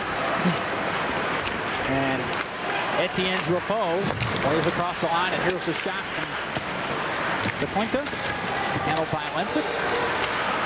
The Admirals keep it in the zone. It rolls right in, and Lensick has to sprawl and make the save. Oh, a little pushing and shoving going on, and here we go. Risk was the first one to take a pop, and then he got hit from behind. But I see the official's hands in the air. J.P. Zubek's going to call something right now. They call one each way, I don't know. That's probably the case. Well, it could have been the way things happened around the net first, Pete, because we see a little spray right there on a goaltender, and then a little stick in the head, maybe a little kick. Oh, and then he gets hit right there by Drapeau's stick. Lensick took that one right on top of the mesh. Zaklinka is in the box. He was the guy, I think, who came in after the play, after the 2 guys met, and hit Risk from behind. Well, he gets called for the penalty, and here is a big power play. Well, the Admirals have 4 minutes up on the boards. The Titans have 2. So what they did is they called a double minor on one side, a single minor on the other, but the first minors cancel each other out, so there should only be 2 minutes up on the one side. That's what our official J.P. Zubek just mentioned. 0 for 2 and no shots for the Trenton Titans on the power play tonight. Well, they're down 2-0. They need this next goal. To go down 3-0 to the 3rd place team in the conference is going to be real difficult. Well, I think they have to straighten this out. I think it's just 2 minutes on the board, and that is all, because there's no one in the Trenton box. So J.P. Zubik going to just call a 2-minute penalty here on Zaklinka, and that will be it. Although they haven't changed the clock. So we await the face-off between Pateri and Hall, and they still haven't straightened things out. Unless they're having trouble with the clock and it's not responding to what the timekeeper's trying to do. Well, you see 4 on one side, 2 on the other, and now they took it away. So it looks like a double minor, just a 2-minute penalty. It's just a 2-minute penalty. But the clock still says 3:49 nonetheless. Well, hopefully now they can change it down to 1:49. Regardless, it's a Trigen Energy power play for the Trenton Titans, and they have to really make a statement here, Pete, I think, as Bertoli goes to the bench. Well, they have to pick up the game. They really do. Bertoli, who has 17 goals so far this year, really needs to pick this team up.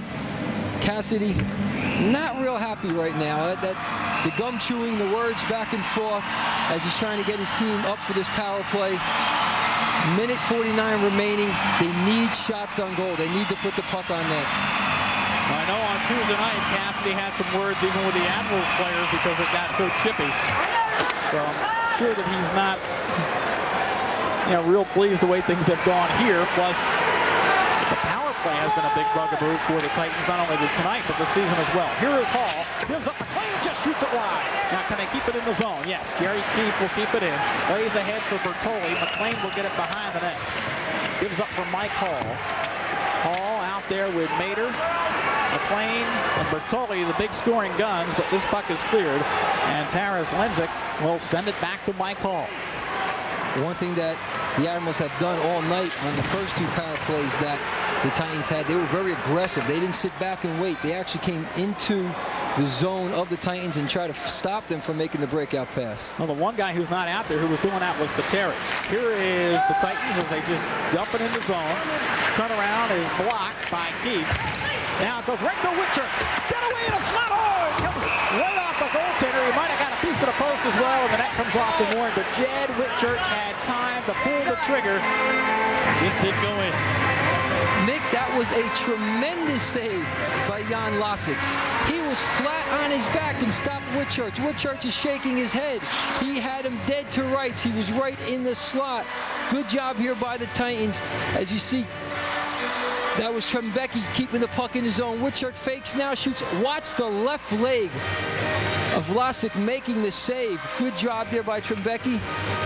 And then the Titans go to the net. Witt-Church fakes the pass, shoots. And I'm not sure if it was the left glove or the left pad, but nonetheless, great save by Jan Lasik. And it stays 2-0 for the Hampton Roads Admirals. Face off in the Admirals' end, and they will clear. Nick, there's a reason why you see Lasik making those saves. All-star this year, 2nd round draft pick by Nashville, the NHL. He went in the 65th round. Well, the Titans are starting to get some chances going their way here as they're putting the pressure on this Trajan Energy power play. But the face-off will come all the way back into Trenton end. You don't want to be guilty of icing, especially on a power play. It takes away all your momentum. Leakin Anderson and Jesse Bolaris have been patrolling the blue line on this shift, but now Anderson's going to go to the bench. And the Titans are going to counter with Vince Williams on defense. Still a power play opportunity, and it comes back to the point. Shot goes well wide off the stick of Sheriffs. Witt-Church behind the net. But just look at the good job the Admirals are doing. They won the face-off, and they kept the puck for about 20 seconds in the Titan zone. Trembecki hit along the boards. Bolaris will get there and try to dig it free with Trembecki. Trembecki double team. The Admirals pick it up. Drapeau can't clear. Keith will keep it in. Miss Witt-Church, and here's a 2-on-2 if they hurry back the other way with Drapeau. Leaves it for Pateri. The shot almost deflected in front by Seklinka. Seklinka was right there. He almost redirected it. Lenzik made the save, and that was tough because he was distracted by Seklinka, who was cruising right down the slot. Now the Titans want to come out as the power play is over. Witt-Church broken up near the blue line. Here is Taylor, and they're going to call, I think, a hand pass to stop play. But the thing I'm impressed with, not only by Taylor being in front of the net, but on the very last shift, you had Seklinka going to the net as well. Hampton Roads really likes to get to the net and distract the goaltender. Well, Hampton is a big team. Many of their guys are over 6'1", and by going to the net, by going to the hole, that's where the action happens. That's where you get rebounds. That's where you get deflections. That's where Rod Taylor has scored many of his points. Taylor, 4th in the league in goal scoring this season. On the faceoff, is controlled by the Titans. The Titans trail it by a score of 2-0.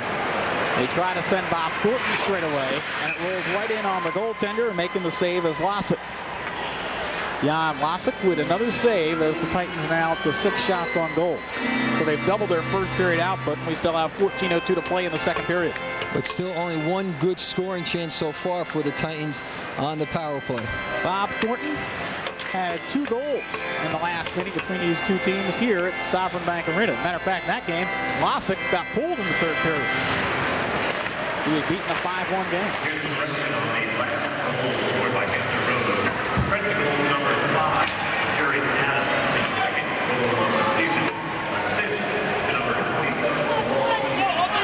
Again here, the Admirals dumping and chasing, looking to use their size and their strength and their speed to make things happen in the Titan zone.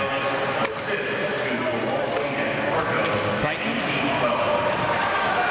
want to clear and do. But Hampton Roads right back on the puck. Here come the Admirals. Here's Kowalski, leaves it for Taylor. Taylor looking for somebody at the top of the slot. Now picks it back up from his knees, throws the rink-wide pass. But falling down on the play was Kowalski, and the Titans will come back. Here is a trip, and they're going to go. Mater drew the penalty, and the Titans will have a power play. Good hard work. That's what happens when you move your skates. That's what happens when you keep your legs going. Kowalski will sit 2 minutes and give the Titans a great opportunity here. Watch as the play comes out of the zone. First a hook, then he goes after the skates. Coach Cassidy now revving up the troops, knowing that this power play is so important. Well, if you want to improve upon the 17, 7-2, and 5 straight at home, you better crank things up on this power play right here. A Trigen Energy power play with 13:06 to go in this second period. Although this second period has started a little more quietly than the last time these two teams met, when there were 3 fights in the first 14 seconds of the second period. Titans 0 for 3 and just 1 shot on the power play tonight. Here is Cale McLean. So the Titans are getting their chances. Just haven't been able to convert. Hall's in the circle. Will they get it to him? They do. Mike Hall holds and now gives up for Bertoli. Bertoli back to the point for Keith. Keith back to Bertoli, has a shot, takes it, it's deflected by Parrish in the near circle.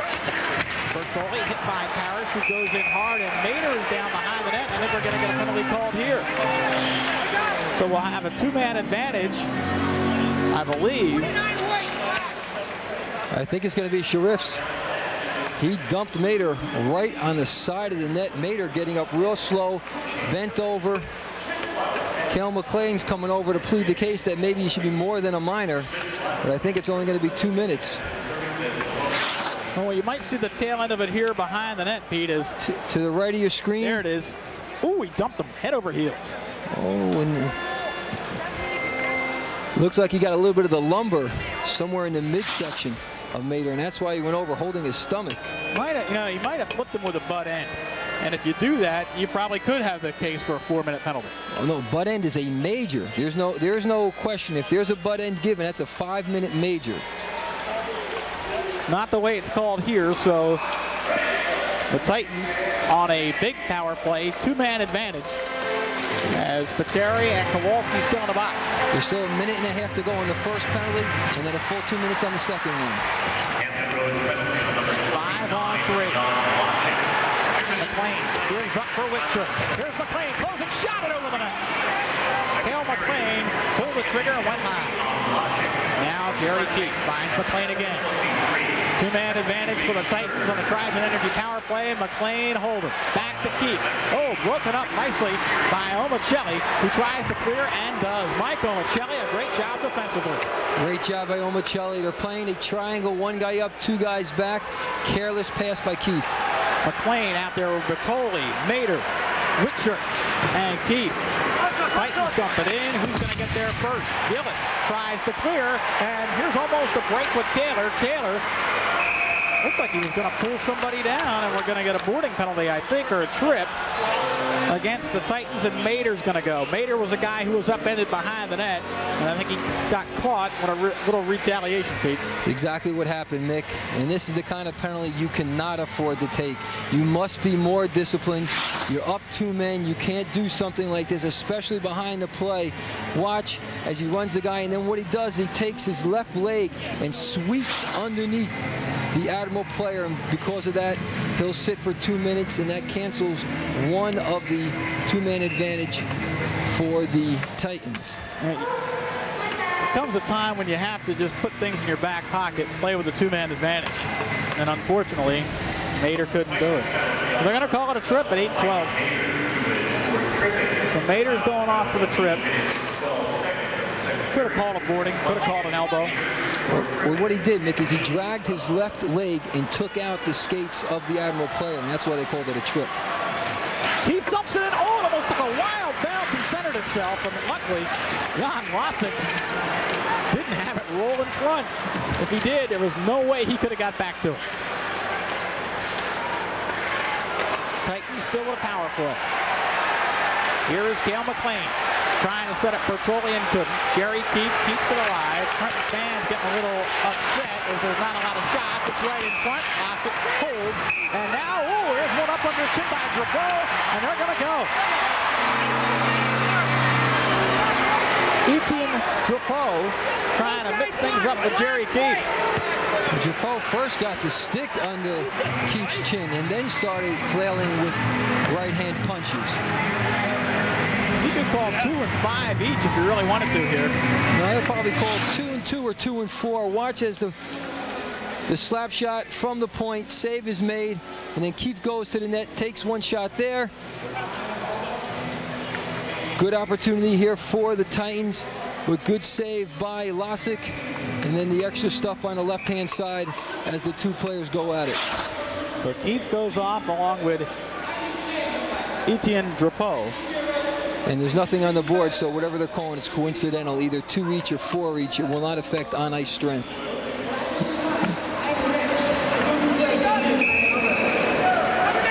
The Titans come out 4-on-4 here. Drapeau takes a seat along with Jerry Keefe, and here come the Admirals. They lead it by a score of 2-0. Across the line, Parco stood up behind the net. Vince Williams tries to get there first. Masters will try to keep it alive, and Chris Masters will skate it out. Here comes Chris Masters. Just rolls it in. There will be a 48-second power play starting right now for the Hampton Roads Admirals. And that all goes back to the penalty that Mater took. Both teams now might be getting a little tired because they're starting to use their sticks a little more.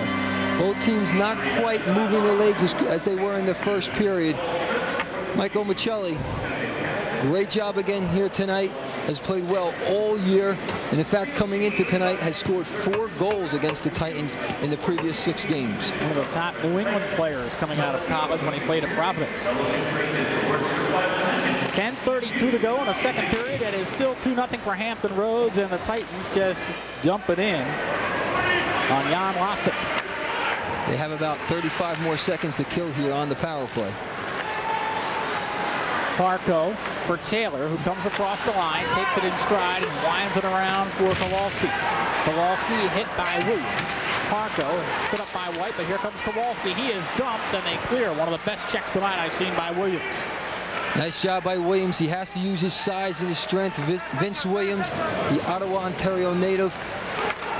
They look for big things from him on defense, not offensively, but defensively. He's supposed to punish the other team, and that's exactly what he did there. Well, the power play is over. 9:47 to go. Full strength each way. 9:41 to go, and a 2-0 Hampton Roads lead. Here is Omicelli across the line. Lets it go, and a big save by Taras Lenzik. That time Lenzik stayed deep inside his zone. He was back in the crease, but squared himself to the shooter well and made the save. Oh, Kowalski just behind Omicelli, who was cruising in the slot. Now Omicelli will get there as Pateri goes in front of that. Ooh, and it goes right off a skate and in on the goaltender, and Taras Lenzik covers up to stop play. 9:17 to go, still 2-0 Hampton Roads here in the second period of Sovereign Bank Arena.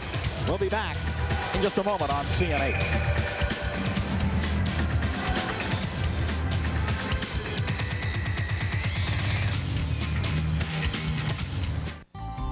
Travel provided by U.S. Airways, offering non-stop service from Philadelphia to Frankfurt, Paris, London, Madrid, and other European cities. Fly U.S. Airways to Europe.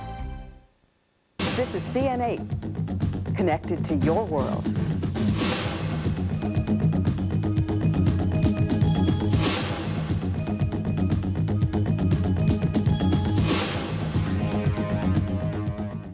Welcome back. 9:17 to go here in period number 2 as Hampton Roads leads Trenton 2-0. We are just over the halfway mark of tonight's game, and with all the power plays and penalties and stoppages, this game has kind of slowed down pace-wise a little bit, Pete.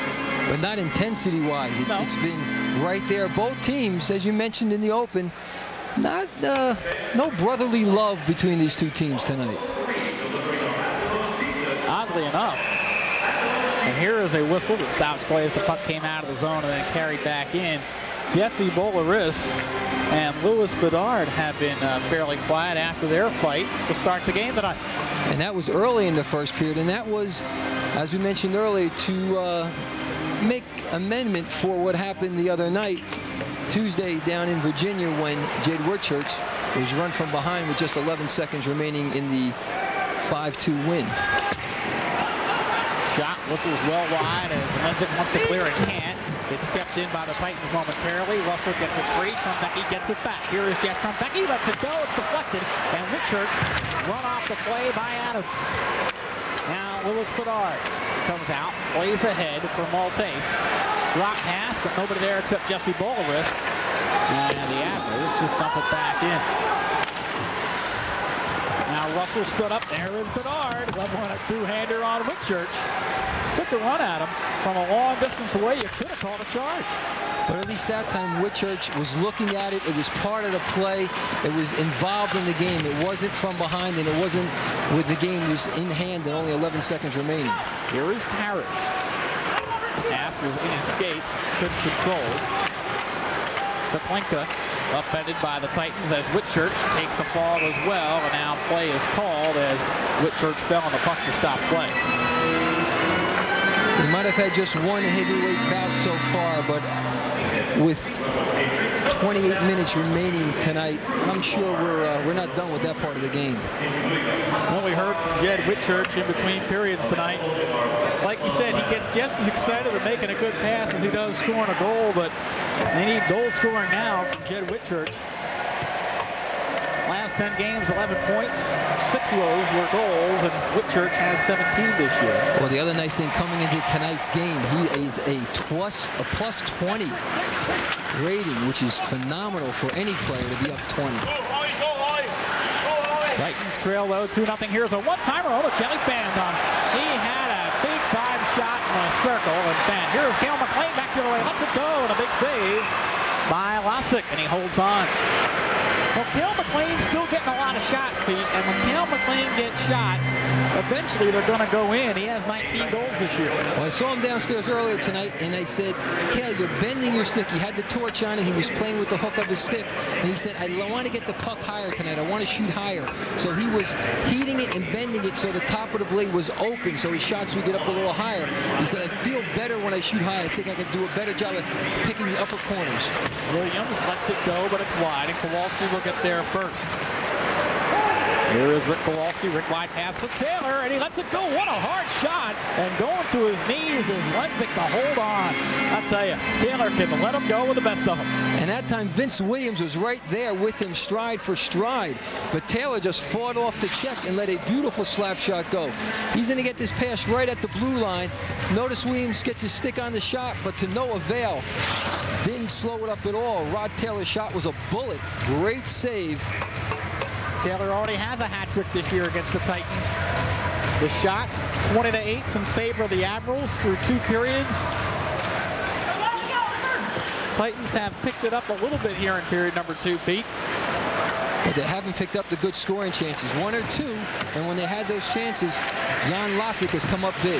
You hated to see Mader take the penalty when they had a 2-man advantage. That was a killer. Yeah, it was. 7:17 to go in this second period, and the puck rolls into the Hampton Roads end, and there is an icing. Well, Losick hasn't really been tested. Only facing 8 shots so far tonight. He had to come up big with that one save earlier here in the second period, and he did a fine job. Well, not a lot of cheering going on right now for the Titans fans as they realize their team has struggled here tonight. That man's team, John Brophy, has been very physical when they've gone to the net. And they've scored 2 power play goals in the first period, and that's where we stand here in the second. With 7:06 to go, 2-0, and we have a whistle. And I think we're going to get a cross-check. I'm not sure. It might be Dave Risk going to the box. Either that or Bob Thornton. And it's going to be Bob Thornton as he skates to the near penalty box. What a nice job done by the Admirals. They actually took their player away from the area so he wouldn't retaliate and get another penalty. There's Lewis Bedard. You know, when he was in Tallahassee, he became their all-time penalty minute leader. In just 3 years, he averaged 265 minutes a season. And last year, he led the ECHL with 29 major penalties. He already has 182 minutes, not counting his fight tonight. He'll mix it up with you, no doubt about it. He just has that tough man face. Well, the penalty minutes are almost even. You know, we say that the Titans usually give up a lot of power plays, but the minutes are about even, and they had at least 4 power play chances and haven't been able to convert. 36 minutes is a lot of penalty minutes. Yeah, we're only in the second period. Admirals with a puck. Ackerman lets it go. Blocked nicely by Cale McLean, who is slow to get up. Here comes Williams one-on-one. Rolls it to the net and it goes wide. Can Keith keep it in? No, he can't. Cam White has to go back and pick it up. That was actually Masters who blocked that shot, and he would have had a breakaway. If not, the shot hurt him so much, he crawled back to the bench. Admirals, 2 for 4 on a power play with 3 shots. Both power play goals giving them a 2-0 lead. And here they're putting the pressure on even. Well, with a power play here, still 1:09 left in this Trigen Energy power play. Pateri with the puck. Rolls it behind the net. Puck just pops straight up. Titans can't clear. Chad Ackerman rolls it into the corner. Dominic Maltese will get there. Leaves it for Pateri behind the net. Run off by Williams. And Cam White will clear. Well, coming into tonight's game, their power play was at 20% for the Admirals. And tonight, 2 out of 3 puts them 66% for tonight's effort. They're doing an outstanding job every time they have the man advantage. John Parco rolls it across the line. They try to throw it right in front. Kowalski just missed his man. And who else? Rod Taylor. Taylor in the far corner. Gives up for Parco. Back to the point. Here is Sheriffs. Gives it back for Parco, who centers. Oh, nice job by the Titans to break it up. Jesse Bolaris comes in one-on-one, trying to force the action. Big Sheriffs behind the net, ties him up, goes down on the heap. Play continues, but here is Trembecki. And now Risk takes the shot. It goes up in the air. The goaltender holds on for a moment. Vlasic held on just long enough. The power play is over. But here's a giveaway at the blue line. Trembecki lets it go, and it just goes off the glove of Vlasic. And now the Titans throw it back in, and it goes behind the net. Well, they're keeping the pressure on here. Thornton being held in the slot. No call. But again, Mick, did you see where our official was? J.P. Zubek saw only the front. We can see from up here that the Hamptons player had his jersey. He was actually pulling it. It was stretched about a foot behind, but no call. 2-0. 4:37 to go in the second period. Hampton Roads still out front. Stay with us on CN8.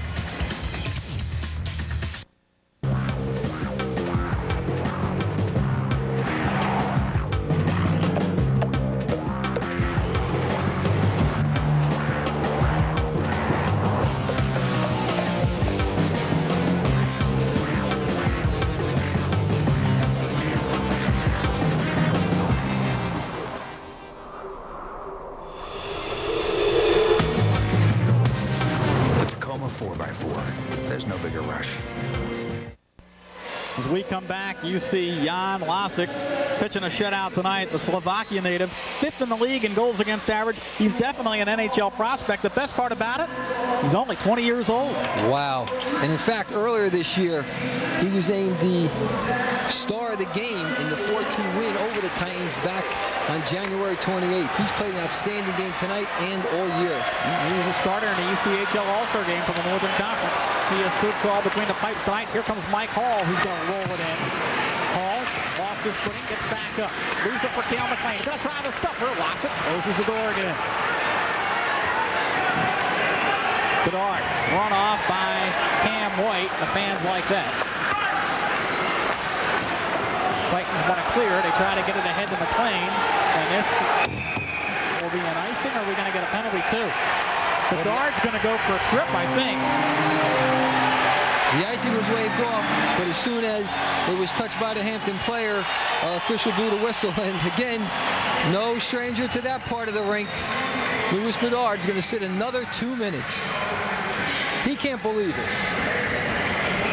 That'd be 189 minutes this year if my calculations are correct for Bedard as he goes to the box. He came into the game with 182. This is his 7th of the evening. Well, not much of a trip, but he did clip him.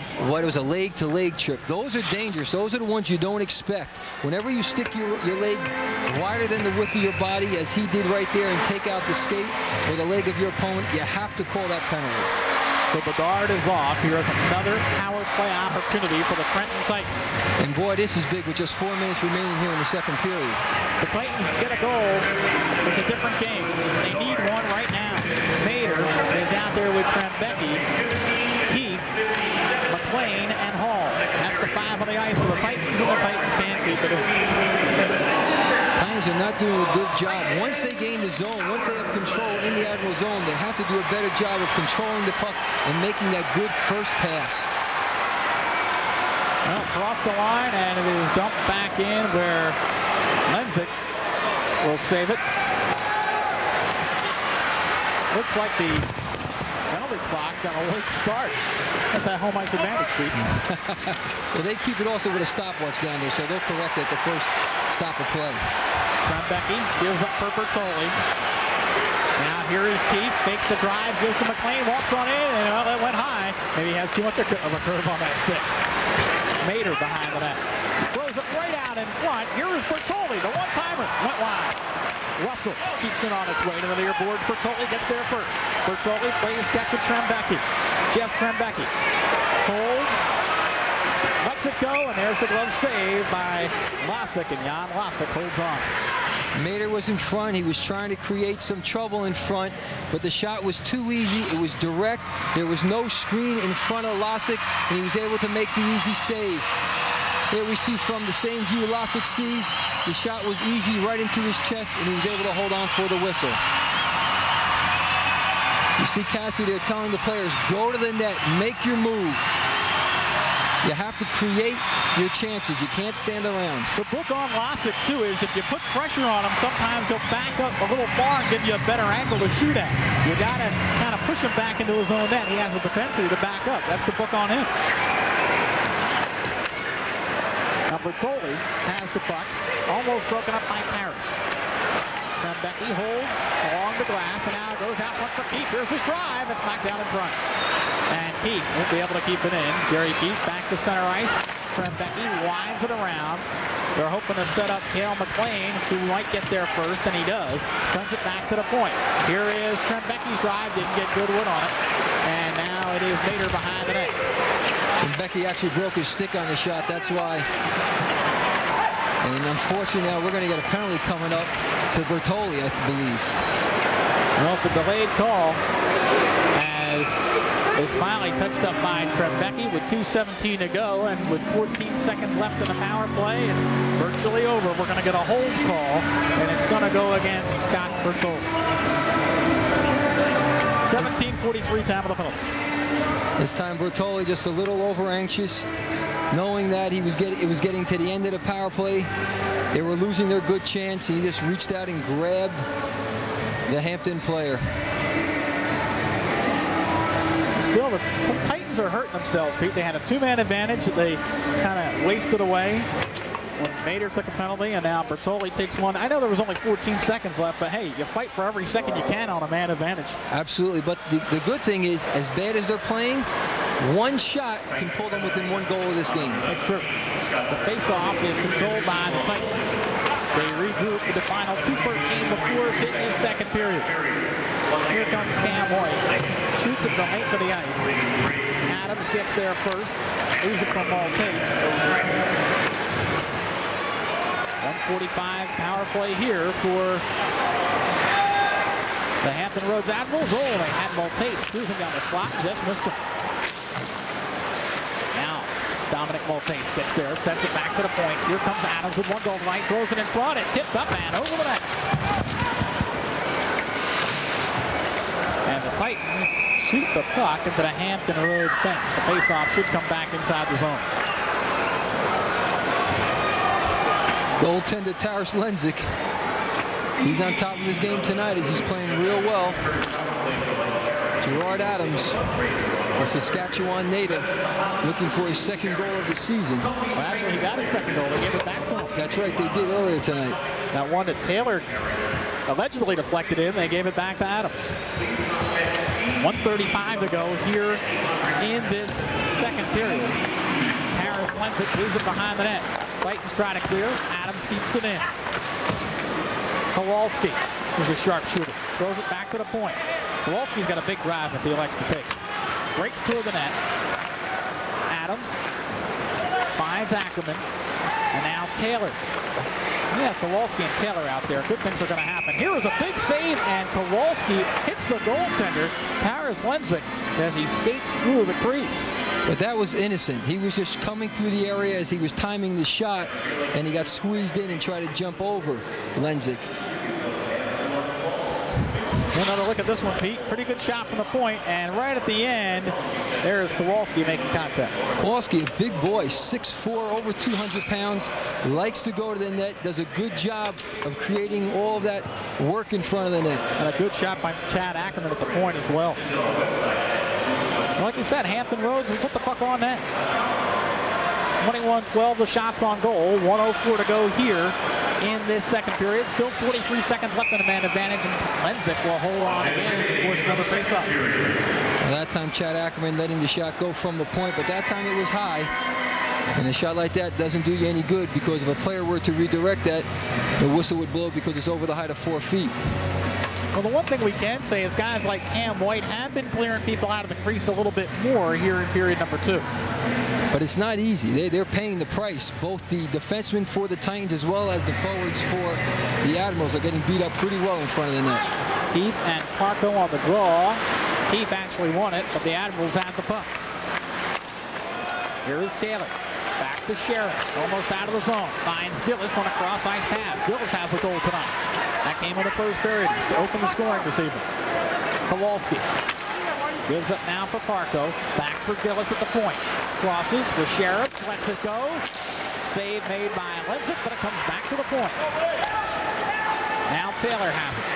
Tries to find Kowalski. Puts it on his backhand. Goes to the forehand. Rick Wide pass. Back to Kowalski. 3 seconds left in the man advantage.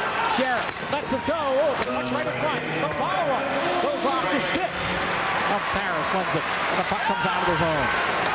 Tough save by Lenzik right there at the end as the puck was going left to right. He was just able to get the right side of his leg pad down and make that save.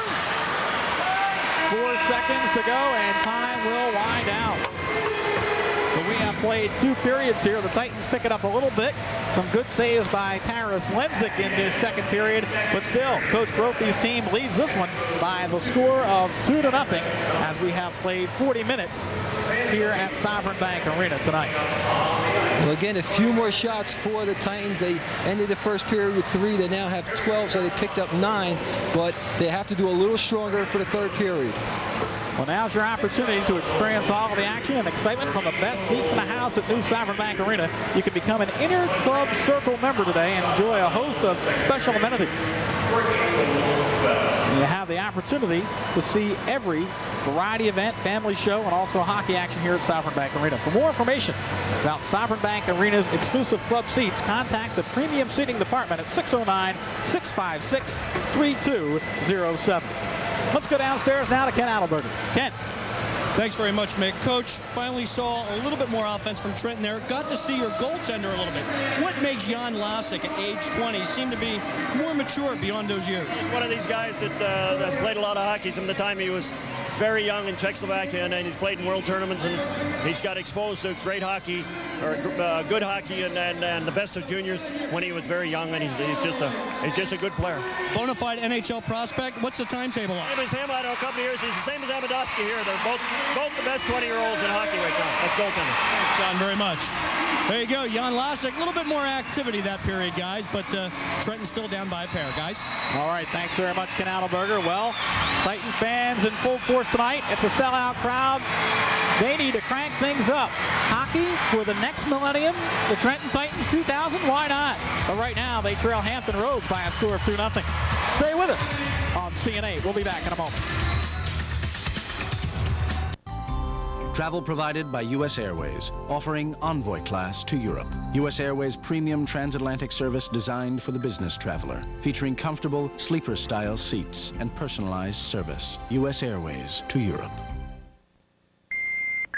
CN8's got mail.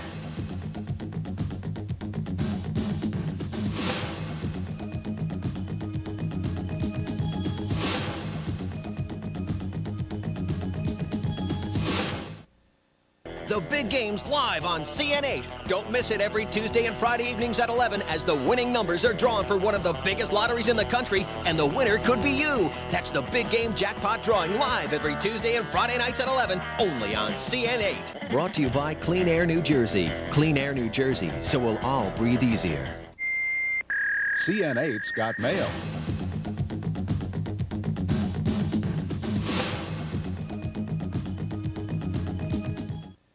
CN8 Sports Talk is all about the games that you're watching at the vet, where the team you're rooting for at Camden Yards. It's talking Yankee baseball, or Mets, or the Giants, or the Sixers, or Flyers. Sports Talk on CN8 talk your games and your teams. And best of all, you get to talk back, because CN8 is connected to you. Is this a cool network or what? Sports Talk, weeknights at 10, sponsored by Meadowlands Racetrack, home of the world's greatest harness action. Tonight's second intermission is brought to you by U.S. Airways, the official airline of the Trenton Titans. After 2 periods, it's still 2-0. Hampton Roads will scoreless 20 minutes. But now let's swing downstairs to Ken Adelberger, who's standing by with Mike Hall of the Titans. Very much. We're with the team assist leader, team captain, tied for the scoring lead. Mike Hall is with us. And Mike, I was looking up and down the roster, and there have been like some 34, 35 guys that have played on the team this year. I guess that's by nature the way the Coast League goes. Guys are in the lineup, guys are called up, shuffled in and out. How difficult has that made it on you guys? Well, it can be difficult at times. You know, we had some goaltending where Bouillard's going called up, and we're looking for new goalies. But, you know, the core players have been here most of the year, so it's just been, you know, basically a few guys coming in and fill some roster spots and some role-playing positions, so it hasn't been too difficult. You guys kind of rally around a guy like Murphy or Amidovsky or whatever when they do get the call up, and that kind of give everybody a little glimmer of hope down here that they might get the call sometime? Well, definitely, especially when you see Mark Murphy gets the chance to go up and actually and does well, putting some points up and playing well. I think he's going to stick for the season, so definitely, you know, it shows, hey, he did really well down here, gets called up, and he's doing well up there, so it's good to see. Talk about points. You certainly have put the points up yourself, too. 40 points at this stage of the season. Are you happy with the way things have gone for you offensively? Pretty much. You know, I still wish my numbers were a little bit higher, but, you know, I've had a few injuries and they've nagged me all year, but no excuse. But, you know, all in all, I'm pretty happy with the way I've played and with the team. I remember just kind of sitting around and we were talking in the beginning of the year who was going to lead this team offensively. It was going to come down to you, and it was going to come down to Cale McLean. Now, certainly other guys have stepped up and have kind of stolen some of that responsibility from you. Has that made it easier for you? It definitely has. You know, you can't expect a few guys to carry the workload every game, and it's nice to see the Jed Witt-Churches and the Mark Murphys and the Bertolis, you know, taking some of that weight off your shoulders and putting the pucks in the net, because for a team to be successful, you need more than just 1, 2, 3 guys going. And is that surprising to you? I mean, you're talking first-year guys. These are first-year pros fresh out of college. You know, not really, because, you know, they've had all the opportunity to be successful, and when Bruce has given the opportunity to them, they've been successful, and they've put the numbers up, so it hasn't really surprised me at all. What ultimately then, maybe I'll rephrase that, what has been, I mean, you've been at the coast level for a couple years now, you've seen guys come and go. First-year franchise, having some success this year on the playoff bubble, but nonetheless, what has surprised you? What has enabled this team to come together like they have so quickly? I don't know. You know, nothing's really surprised me too much. We have a young bunch of guys that, you know, have worked really hard. We've kind of bonded together as the year progressed, and you know, we've just stuck together and battled through some up and down plateaus and just, you know, started winning, and hopefully it'll continue into the playoffs. Quickly, you want to talk playoffs, take me through like the next 20 games. What do you guys got to do to hit that plateau? Well, we definitely have to, you know, at least we definitely have to start winning on the road. You know, we've gone into the Hampton roads. We haven't been able to come out with a win there, but, you know, we have Richmond tomorrow night, and we have some tough road games, Peoria, Roanoke. We have to come out of those at least 500 if we're going to go on into the playoffs. Mike, good luck. Thank you very much. Thank you very much. And we will be back with much more from Sovereign Bank Arena. It's intermission time when we return. The ECHL scoreboard and much more. Stay tuned. You're watching Titans hockey here on CN8.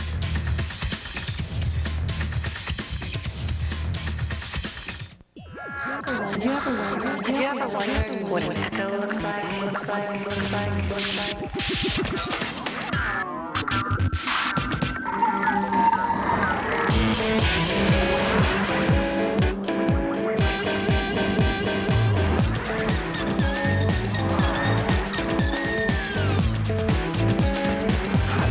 There's an echo out there.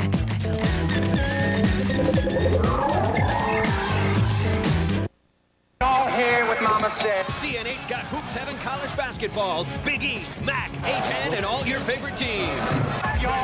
They'll be banging the boards, slamming the jams, working the floor, and rocking the fans. What Mama said. It's exciting Hoops Heaven action, and you've got it on CN8. Tuesday night, one of the fiercest rivalries in America unfolds as Penn visits Princeton. The battle starts at 7:30. Hoops Heaven is brought to you in part by Power Direct. Y'all hear what Mama said. It's Your Call on CN8 is all about the explosive headlines you read this morning in Jersey City. Or it's about the controversial news item you heard in your car on the school call. Or the hot story you debated at lunch at the Inner Harbor. Those are the stories we talk about on CN8's It's Your Call. But best of all, you get to talk back because CN8 is connected to you. Is this a cool network or what? It's Your Call, weeknights at 8.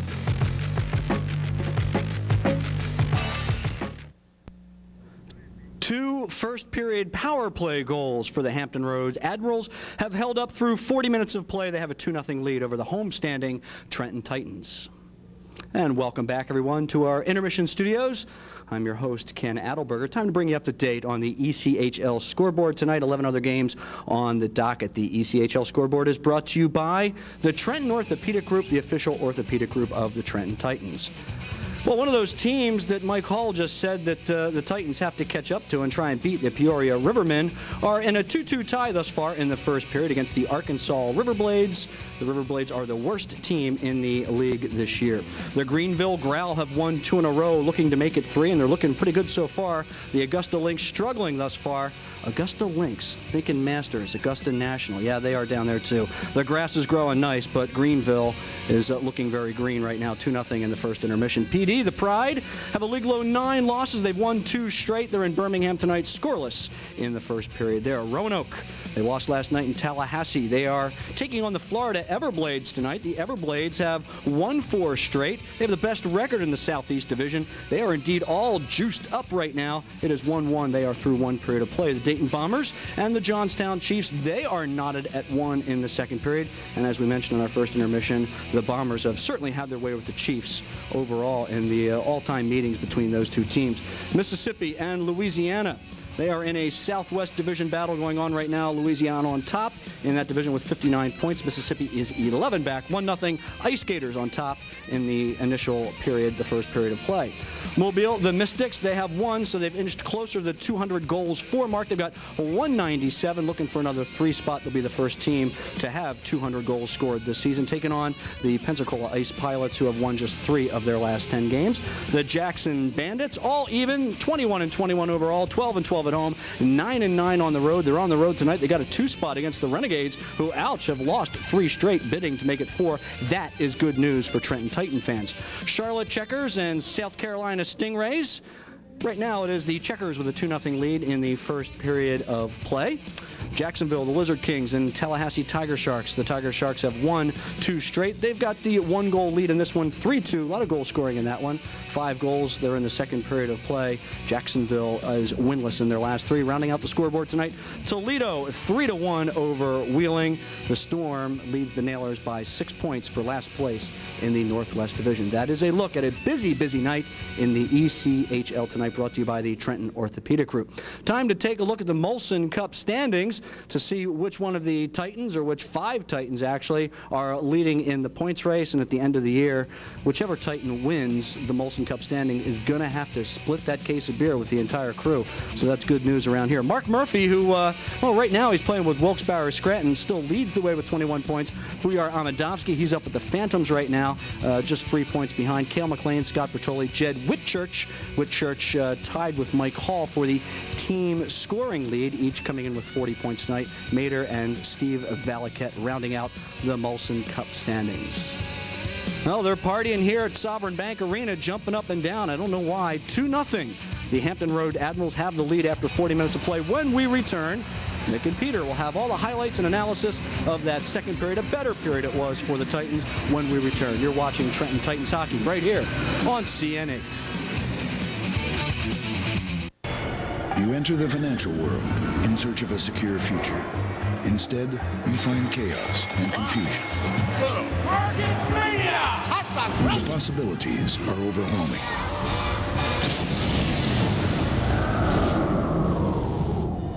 Fortunately, there is a beacon in this complex world. For comfort instead of confusion, come to the mountain called First Union. Or if you prefer, the mountain will come to you.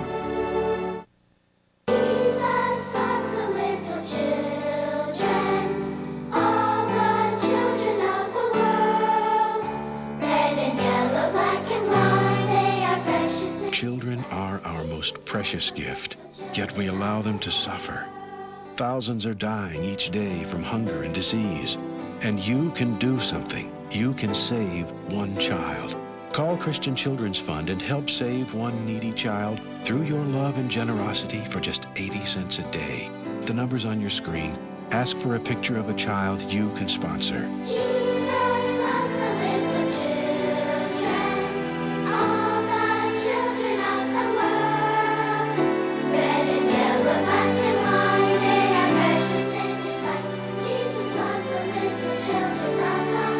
There's a child out there you can help. Please call now.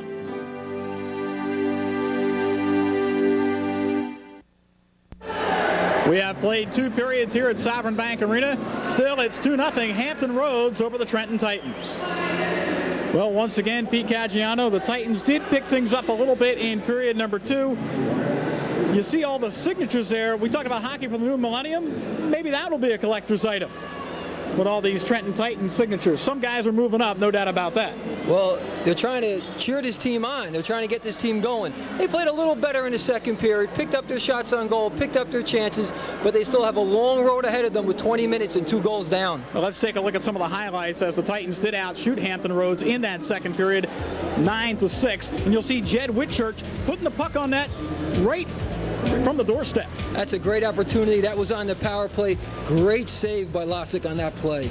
And then they're still mixing it up right in front. You'll see the Titans put it on in a cage, and Jerry Keefe kind of mixing things up ready at the end of the play. Well, that's what happens when you go to the net. Sometimes it gets a little physical, and Keefe paying the price right there. But notice the concentration by Losick as he has been able to close the door tonight. Well, he sees the shot all the way from the point, goes down, uses the big pads, makes the save, but what's even better, he directs the rebound in the corner. Well, the shots are getting a little closer. It's 22-12 at this point, and then from there on out, things pretty even, but it's been the power play. 0 for 5 for the Titans, and 2 power play goals tonight for Hampton Roads. Hampton, 2 out of 6. 0 for 5 for the Titans, but they have not been complete power plays. They have not been full 2-minute power plays. They've been chipped away because of the way the situation's worked out, but that's an area definitely the Titans have to improve. We'll see if they can in period number 3. The Titans trail by a score of 2-0. We'll come back with the third period in just a moment, so stay with us right here on CN8. The Admiral fans, they like what they see so far tonight. Stay with us.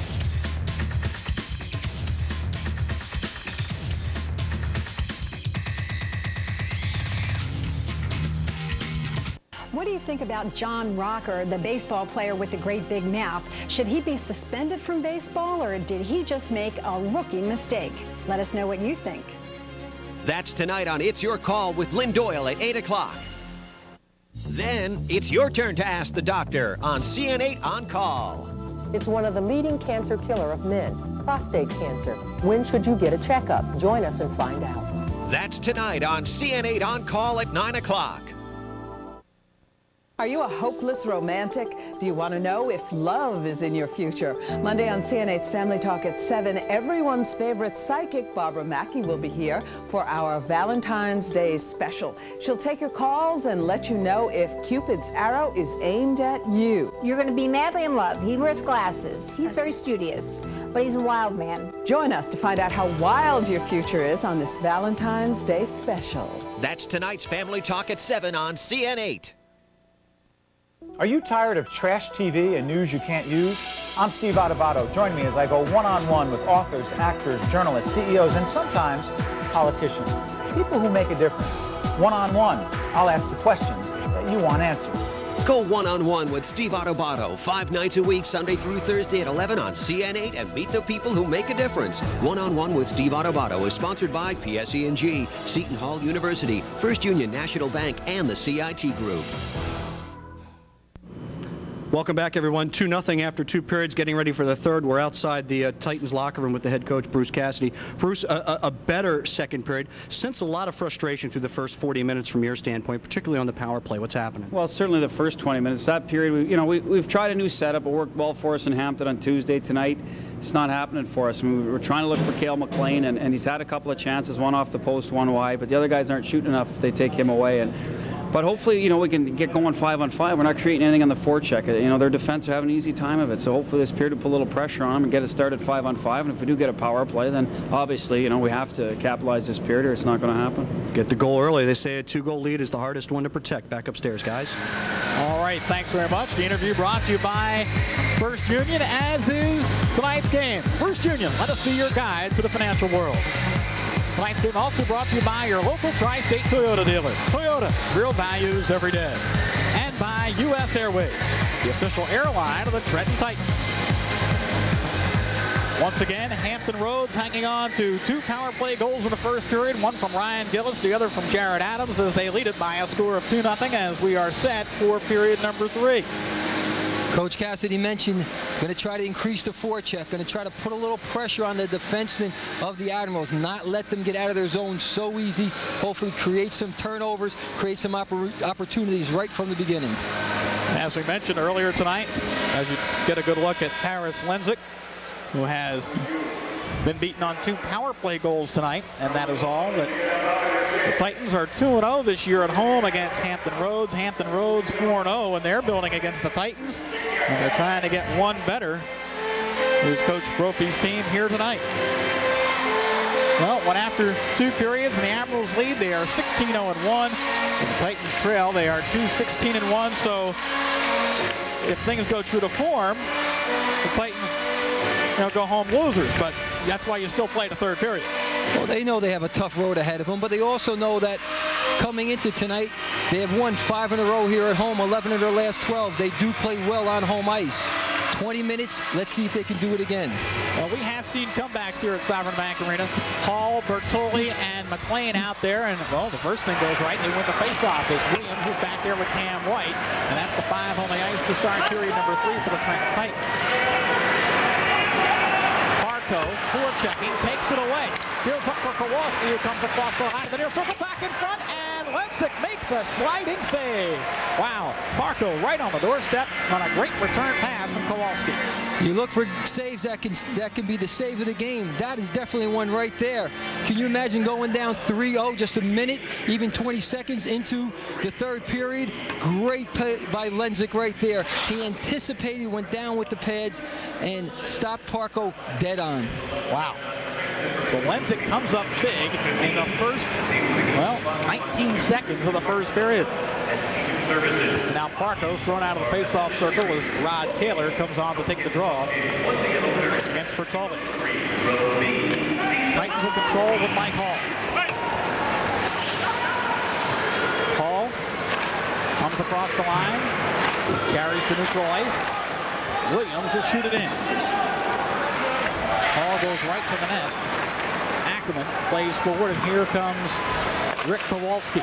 Great fly pass for Taylor, who gets there first on the far boards. Kowalski will have it behind the net. Blows it right out in front, and the only man there is Cam White. There comes Bertoli.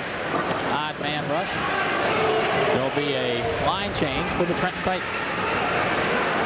Omicelli, 3 game-winning goals against the Titans this year. Full head of steam, comes across the line. Omicelli takes the shot. And there's the save by Paris Lenzik. Omicelli getting up a real good wrist shot there. He worked the puck right and left with his stick back and forth, and then got a great wrist shot off. Lenzik had to be quick with the pads. The puck comes back behind the Trenton net. Leakin Anderson has it. Ridden off by Pateri. Jed Witt-Church will pick it up.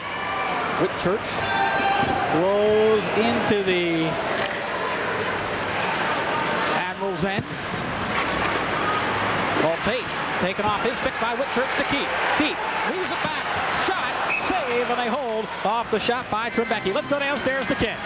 Thanks very much, Mick. With President and General Manager Brian McKenna of the Trenton Titans. Brian, it's not too silly and out of the realm of possibility. Start thinking about next year already. You guys have done that. How are you planning on bringing the NHL to Trenton? Well, we've got a preseason game here in September, on September 14th between the Flyers and the Islanders. We're very excited about that. It's the first opportunity for Trenton fans, Mercer County fans, to be able to see NHL hockey in this beautiful facility. So we're excited about that. Should be a great evening. And you'll be rooting for? Well, right now we're split, but we're just hoping to see a great hockey game, and I'm sure we will. How about maybe a tie? Back upstairs, guys. Well, Ken, they're both affiliates. Hey, they can't root for anybody. Here's a turnaround shot, and Masters has it kicked out by Lossick. Well, Lossick continues to be tough against the Titans. Lossick really showing why he's one of the top goaltenders in the league. 2 great saves, one just before the whistle and one right there. Outstanding. Kowalski has the puck at center ice. Headman's ahead to Bobby Russell. Russell been kind of quiet tonight. Along the far boards, ridden off by Kelsey. There was Bedard throwing his weight around with Masters as they all jam in there and try to tie up the puck. Bedard kicks it free. It'll be picked up here by Etienne Drapeau. Now Bedard goes back in the corner with Russell for it. Bedard keeps things moving along. Masters kicks it ahead. It's going to be picked up by Williams, who takes a hit from Drapeau, but play continues. Here comes Jesse Bolaris. Broken up right at the line. Titans just dumping in where Gillis will go back and pick it up. Parco comes across the line. Has a man open, and Taylor just missed him. Taylor recenters the puck, and McLean has a weak backhander that doesn't get out of the zone. Now he does. Gives the head to Mike Hall. Leaves for Bertoli. Comes across the line. Takes the shot. Flutters wide. Leakin Anderson can't keep it in as he overskates. Now here's Bertoli. Swing in the slot. Shot, score! The first poke came from McLean, and I think Hall tipped it in, and it looked like he kind of one-timed it with his stick and then lost the handle of the stick, but it still goes in the net. Boy, is this a big goal for the Titans. They needed to score a goal here early in the third period to get themselves back into the game, and that's exactly what they did. Good work all around. Leakin Anderson from the point does a nice job keeping it in, but watch the first shot there by McLean, and then Hall just whacks at it while it's in midair and does a fine job putting the puck behind Lossick. There we take another look at it from on top. The celebration begins for the Titans. They've gotten one back. Now they're just 1 goal away from tying this game up. The goal by Mike Hall is his 12th of the season. Now the Titans just 1 goal away with plenty of time. 16:20 to play here in this third period. Trebecki gets the puck to Jed Witt-Church. Plays ahead for Key. Titans broken up at center ice. And they roll it in behind the net. Mike Hall did get credit for the goal. 12th of the year from Cale McLean and Bertoli at 3:31. Leakin Anderson trying to keep things in at the point and does. Rolls it toward Lossick, who makes the save. And now Maltese gets it to center ice. Titans just dump it right back in. Again, it's a 2-1 game as the Titans score early here in period number 3 to close it with just a 1-goal differential.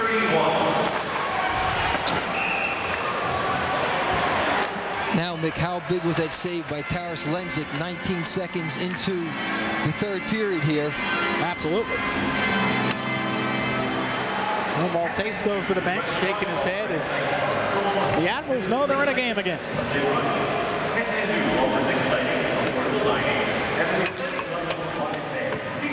Mike Hall's 12th of the year at 3:31, once again from Cale McLean and Bertoli. And Bertoli continues on his toured pace. He now has points in 17 of his last 18 games. And also credit Cale McLean for getting a quick shot off from just outside the circle. Russell has a shot go wide. Harris will keep him with the point. But here come the Titans, a 2-on-2 if they hurry. Develops into a 3-on-3. Across the line, they roll it ahead.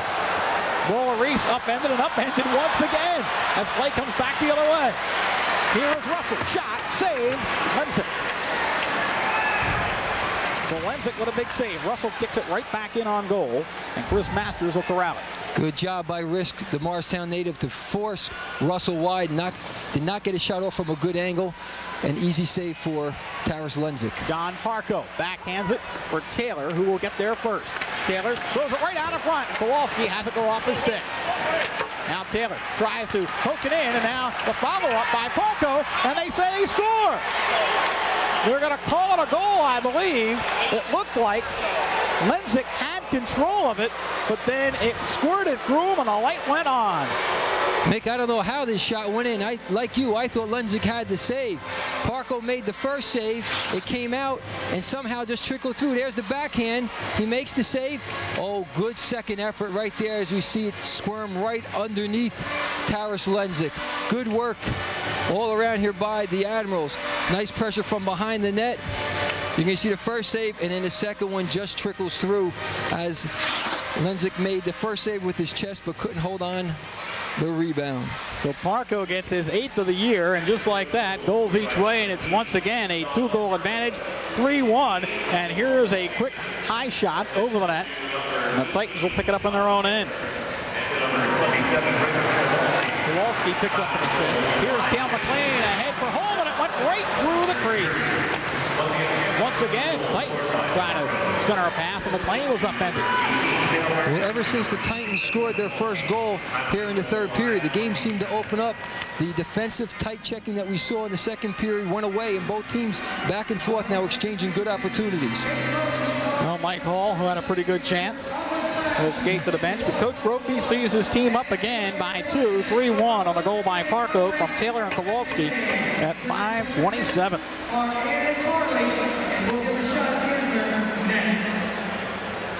Face off just inside the Trenton end.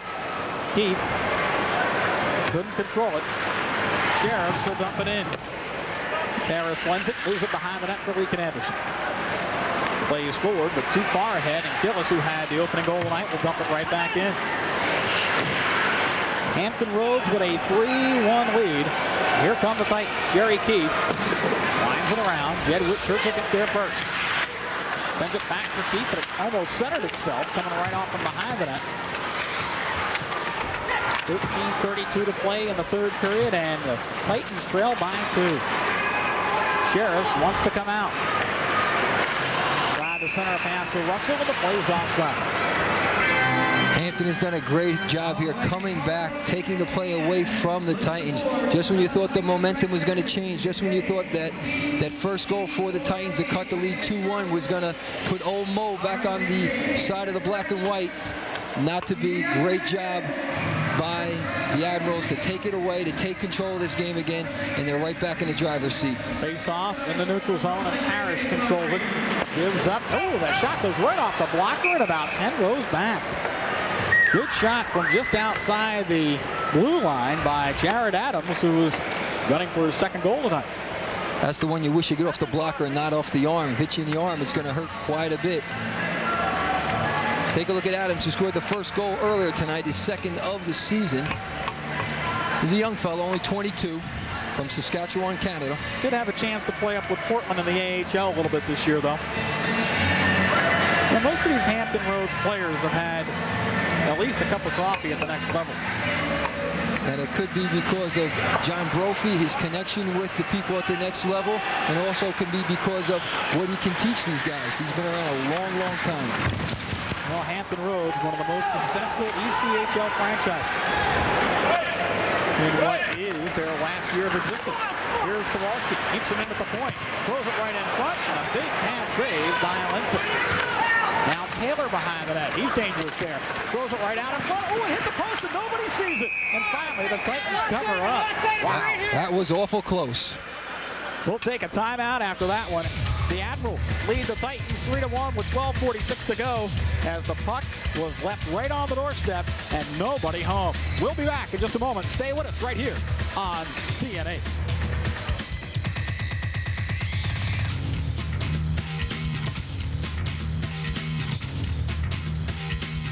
It's Health Food Week all week long on CN8's Let's Cook.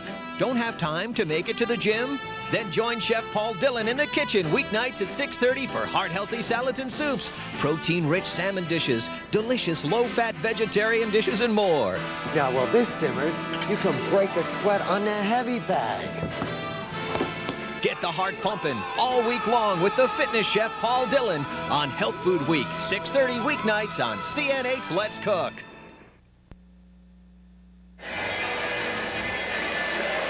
Welcome back to Sovereign Bank Arena. Don't forget, Wednesday, March the 1st, the Titans will take on the Toledo Storm at 7:05. It's going to be a riveting Mardi Gras party, courtesy of WPST, and great tickets still remain. So give a call at 609-520-8383 and be there to help celebrate Mardi Gras with the Titans, courtesy of WPST.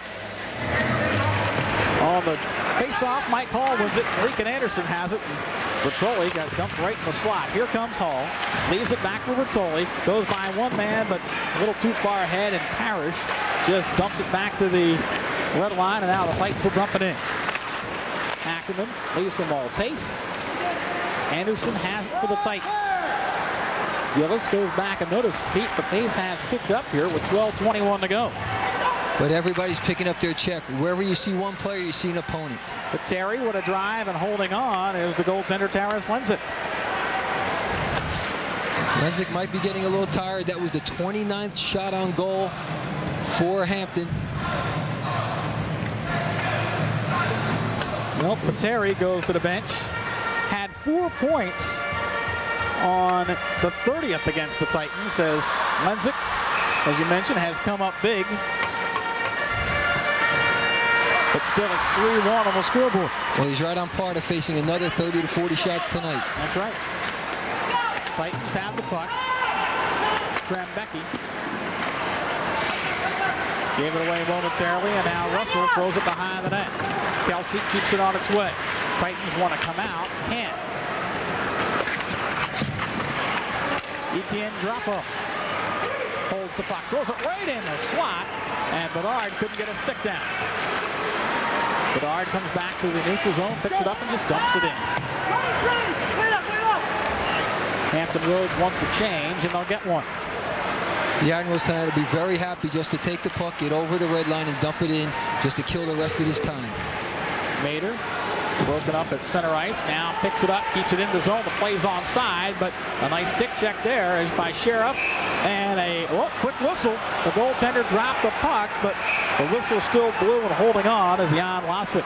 He made the catch, then dropped the puck, and it was still free in the slot, but the whistle had already blown. Most officials will give the goaltender the benefit of the doubt, but we're going to get a penalty here coming up to the Titans. Mike Mater is going to sit again. He's not happy with this call. This is the last thing the Titans want to happen, is a penalty against them. Mater goes off for a trip at 8:38.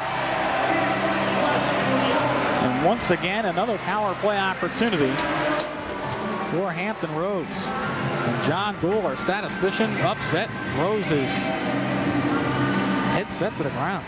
John, take it easy. Well, Mater came into the night with 103 penalty minutes leading the team, and he'll add a few more right now. Titans 0 for 5, Admirals 2 for 6. They would have put one in now. I think it might be the final nail in the coffin. It could be. Ooh, almost a giveaway. The old Syracuse pass. You make that pass, you're on your way to Syracuse, right? And Sheriff's almost stuck it in his own net. And here come the Titans. Down a man. Ball of risk, keeping the pressure on, and Kelsey's going to get there first. And they'll dump it in. Well, if there's any ray of hope here, the Admirals have given up 8 short-handed goals this year to their opponents. I think the Titans have only scored about 3 all year long. They'll dump it in. And Hampton Roads wants to come out of its own zone. Here comes Jared Adams. Sheriffs winds it around. Momicelli tries to keep it in. The Titans pick it up. Kept in at the point. Here comes Taylor. Going to take the one-timer, was blocked by Cam White. Throws it back to the point. Sheriffs has it. His drive goes wide. Adams will pick it up. Gives up for Maltese, and now to Omicelli. Mike Omicelli trying to get away from the stick work. Rolls it right in front for Taylor. Couldn't connect. All the way back to the point for Sheriffs. Now Dominic Maltese. Over here. Trying to throw it behind the net. Adams pinching in from the point. Gets there first. Here is Taylor. Straight away. Sheriffs spans on the drive and ball the wrist will shoot at the length of the ice. Why Jesse maybe didn't skate it out himself, I don't know. Good opportunity right there for the Admirals. They did a nice job working the puck all around. And it came time for the big shot, and he fanned. 23 seconds left in the man advantage. And Sheriffs had the big one-timer all teed up, and a former Princeton product never got the shot away. Sporting a little sore there right above his lip where he took a stick the other night and had to take a few stitches. It's almost healed, he said. There is Clash as he continues to work the crowd and press the flush. See, and that's how you want to get the puck. Have somebody hand one to you. Whenever that puck jumps into the air, especially when you're in those lower seats, duck. Maybe even the upper seats. You can still duck. Kowalski across the line, a blaze on side. Wants to throw right in front. It's tipped by the Titans defensively, and they're clear. Power play is going to end in 4 seconds, and it does right now. Kowalski. Rink wide pass for Bobby Russell. Tips it up in the air, carries across the line, ridden off the play by Risk, and here come the Titans. And Jerry Keefe runs into 3 white shirts. Hampton Roads doing a great job defensively of standing up with the blue line, Pete, and not allowing the Titans to carry in. Here's a shot, loose in the slot. Losick made the first save, but the Titans couldn't get the rebound. And the other thing they're doing, Mick, they're bringing everybody back. All of the 3 forwards are coming back deep into the zone to help the defenseman. That's the way you protect the 3-1 lead. Now this puck goes offside in the Trenton end. Mick, you mentioned something earlier about this being the final season for the Hampton Roads Admirals. What's actually going to happen is the team is going to disband. The players will be dispersed in a draft to the other teams in the ECHL, and then they will be reformed in Atlantic City for the following season. So although we're right here in Trenton, just down the road, we're going to have another team. And Brophy, I'm not sure if he's going to go with the new club. He may not want to sit out a year. He may get involved with another ECHL team. Or who knows, maybe the NHL will come calling again. Now here is Mike Hall across the line, trying to roll it in front of Bertoli, and it just went wide.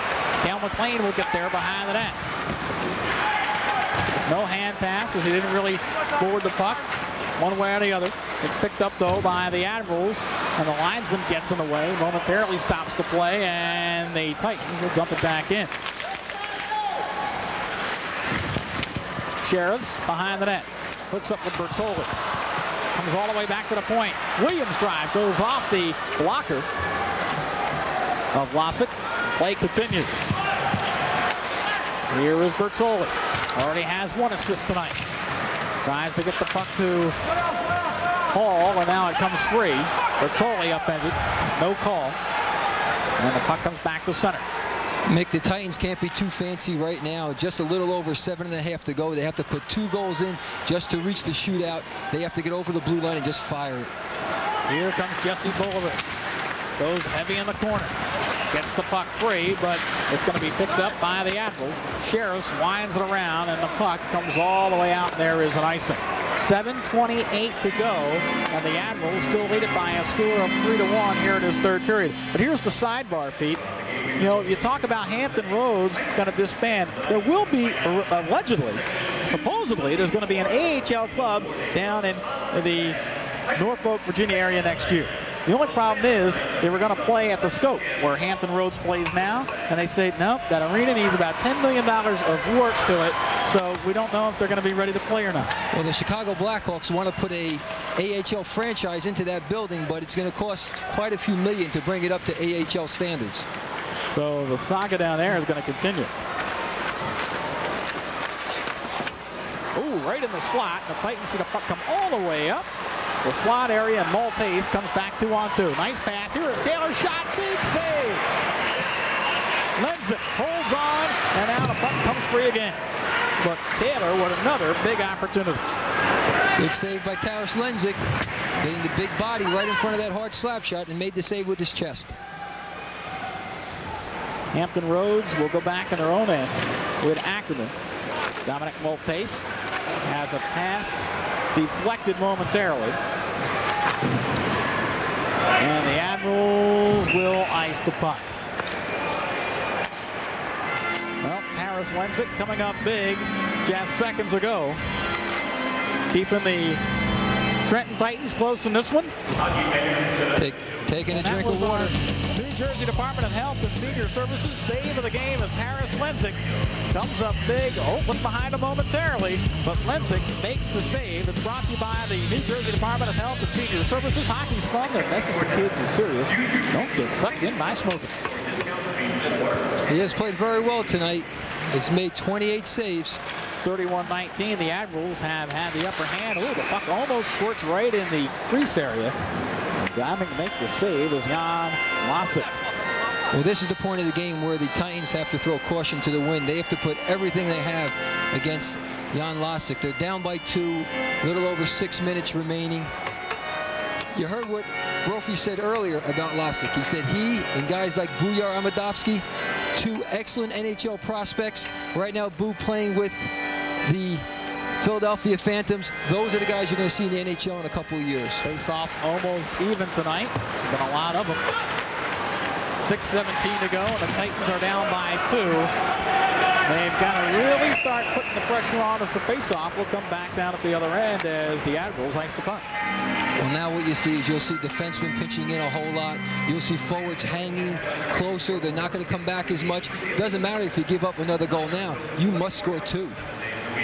Well, Coach Cassidy knows that time is ticking away, and we have seen him send a defenseman in from the point, pinch in. That means you only have one man back. But I think that's pretty much what's going to have to happen in the next minute or so. Got to put more shots on net, more people jamming in the crease area. Titans win the faceoff, and Keith tries to center it right off the faceoff, and it's finally cleared by Taylor, who almost hit the scoreboard. Cam White plays ahead for Jerry Keith. Sends the puck on its way behind the net where Lasic will give up to Sheriffs, who comes back the other way with it. Kowalski takes a look over his shoulder, sees White right there with him.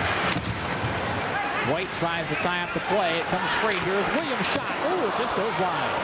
Vince Williams with a pretty good shot from the point. And Taylor will clear the zone. White will get there first. There's Rick White almost hit the official, J.P. Zubik, and the crowd loved it.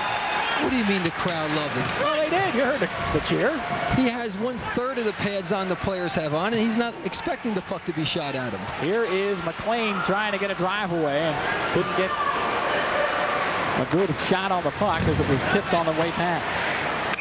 And there is a whistle, and I think we're going to have a penalty called, an elbowing coming up. Well, P.J. Zubik calls a penalty here, but he had to step lively as this shot almost catches up with him. Jumping rope right there at the right side of your screen. Little hopscotch as it flies just past him. Well, if the Titans are going to make hay, they have to do it now. A Trigen Energy power play is coming up as Jared Adams goes off with 5:12 to play. A 2-minute Trigen Energy power play for the Trenton Titans. They need a goal right here, Pete, no doubt about it. And now they'll send both defensemen up. They have the one-man advantage. Besides the 3 forwards and the 1 defenseman, don't be surprised if you see all 5 guys within 20 feet of the net. Well, here's where face-offs become so important as Adams goes off for elbowing at 14:48. Mike Hall is out there to take the draw against Materi. And they just threw him out of the circle. 0 for 5 on the power play for the Titans, and Bertoli will have to take this draw. And it's won by the Admirals, and they'll clear. Now that'll take care of at least 15 to 20 seconds of the power play. Not the way you want to start. Here comes Jerry Keith. Shoots it right off the boards. It almost centered itself. Titans send 3 men in. It's going to be picked up here by Rod Taylor. Goes rink wide for Kowalski, who will take his time before he dumps it in the zone. He may try to skate it in himself. Now he's broken up. Oh, they're going to call a trip. They're going to call a trip, and I think Kowalski took the dive. Well, I think it's going to be a high stick. Keith's stick came up and caught Kowalski just under the chin area. Keith is complaining. But you're going to see the stick ride up the shaft right there. Oop. The blade of the stick caught him. That's a good call.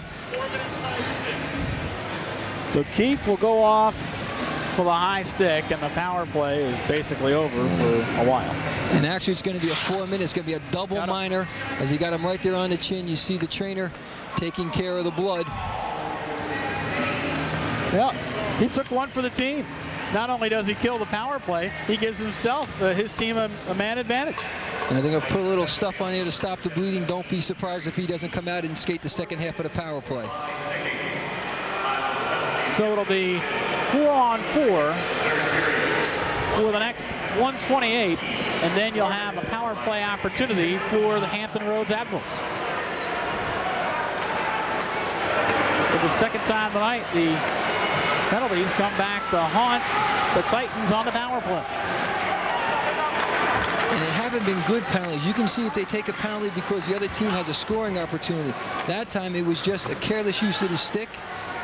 It wasn't intentional to ride up high into the face area, but more than that, you have to be in control of the stick, and you can't allow that to happen, especially when you're on a power play. And Keefe still arguing with the linesman for the penalty box, but it's obvious. He cut him. And if you cut him, you're going to go. Across the line, Ackerman's drive goes wide. Omicelli.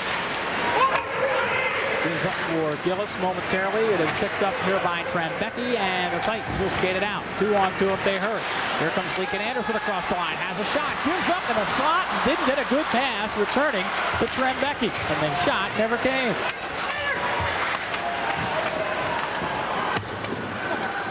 .3:31 to go here in his third period. In the slot it goes, and Mater took a hack at it. And now Lincoln Anderson will pick it up at center ice. This is 4-on-4 opportunity here, so a lot of open ice. You're going to see the quicker skaters make an advantage of what they can do. Lincoln Anderson goes rink wide. Nobody's there. Mater tries to run his man off the play and now sends it back to his own blue line. Here's the Trigen Energy power play for the next 2:27 for the Hampton Roads Admirals.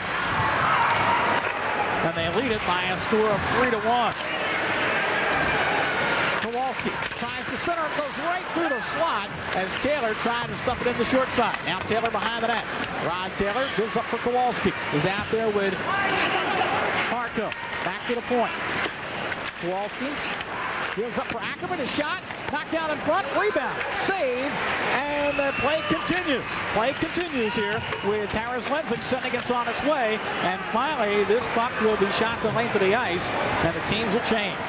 Great save by Taras Lenzik. The first one, and then on the second one, even better. And then when you thought he'd want the whistle so he can get a break, nope, he shovels the puck to a defenseman so they can clear it. The clock keeps moving. The penalty time ticks down. 2:15 to go in the game. 1:33 on the power play.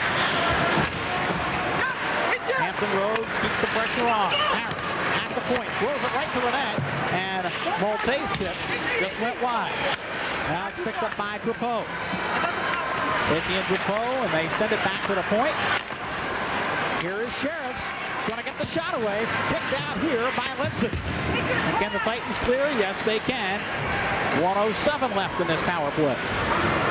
Mick, it's not often that sometimes you get somebody from the losing team, especially the goaltender from the losing team, being one of the stars of the game. But I would not be surprised if Taras Lenzik is not named one of the 3 Molson stars tonight. He's been outstanding. Well, here is Maltese, a little too far ahead for him.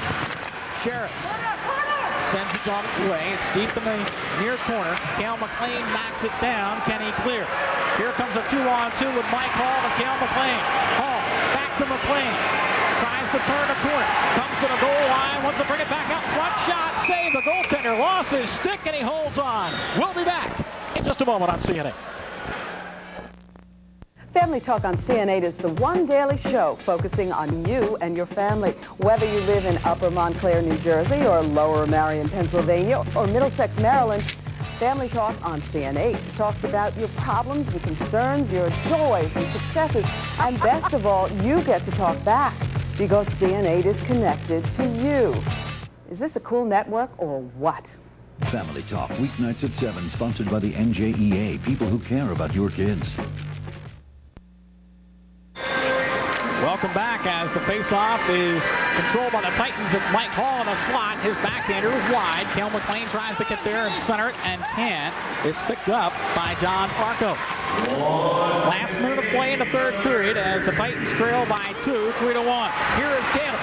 Here's up for Parco. Back to Taylor. Shot. Sliding save by Lindsay. And Ackerman has it back at the point. Winds it around with Taylor behind the net. Wants to center it. Popped right up in the slot. Finally it's picked up by Bertoli. And Cale McLean will try to catch up to it. Mike Hall has it at center ice. Nice play by Hall to keep it on its way. Rolls right in where Keith Hales Ackerman pulls him down. No call here with 27 seconds to go. And now the net is empty for the Titans as Lincoln Anderson goes back and can't pick it up. LePoe kicks it right in the slot. The Titans keep it on its way. Good job. 15 seconds to go. It's in the Hampton Roads end. Vlasic just sticks it aside with 8 seconds remaining. Extra attacker out there right in the slot. Ball wristband on it. And the puck is shot the length of the ice. And it'll barely go over the red line as time winds out. Hampton Roads wins this one by the score of 3-1 over the Trenton Titans tonight. The Titans made a game of it on a goal by Mike Hall in the third period to close within 1. But then a goal by John Parco sealed the fate for the Trenton Titans tonight. Hope you enjoyed our action tonight here on CN8. Now for Pete Caggiano and Ken Adelberger and our producer Sean Sperry, director John Anderson, I'm Mick Monahan. Thanks for joining us. Hampton Roads wins this one by the score of 3-1. So long, everybody.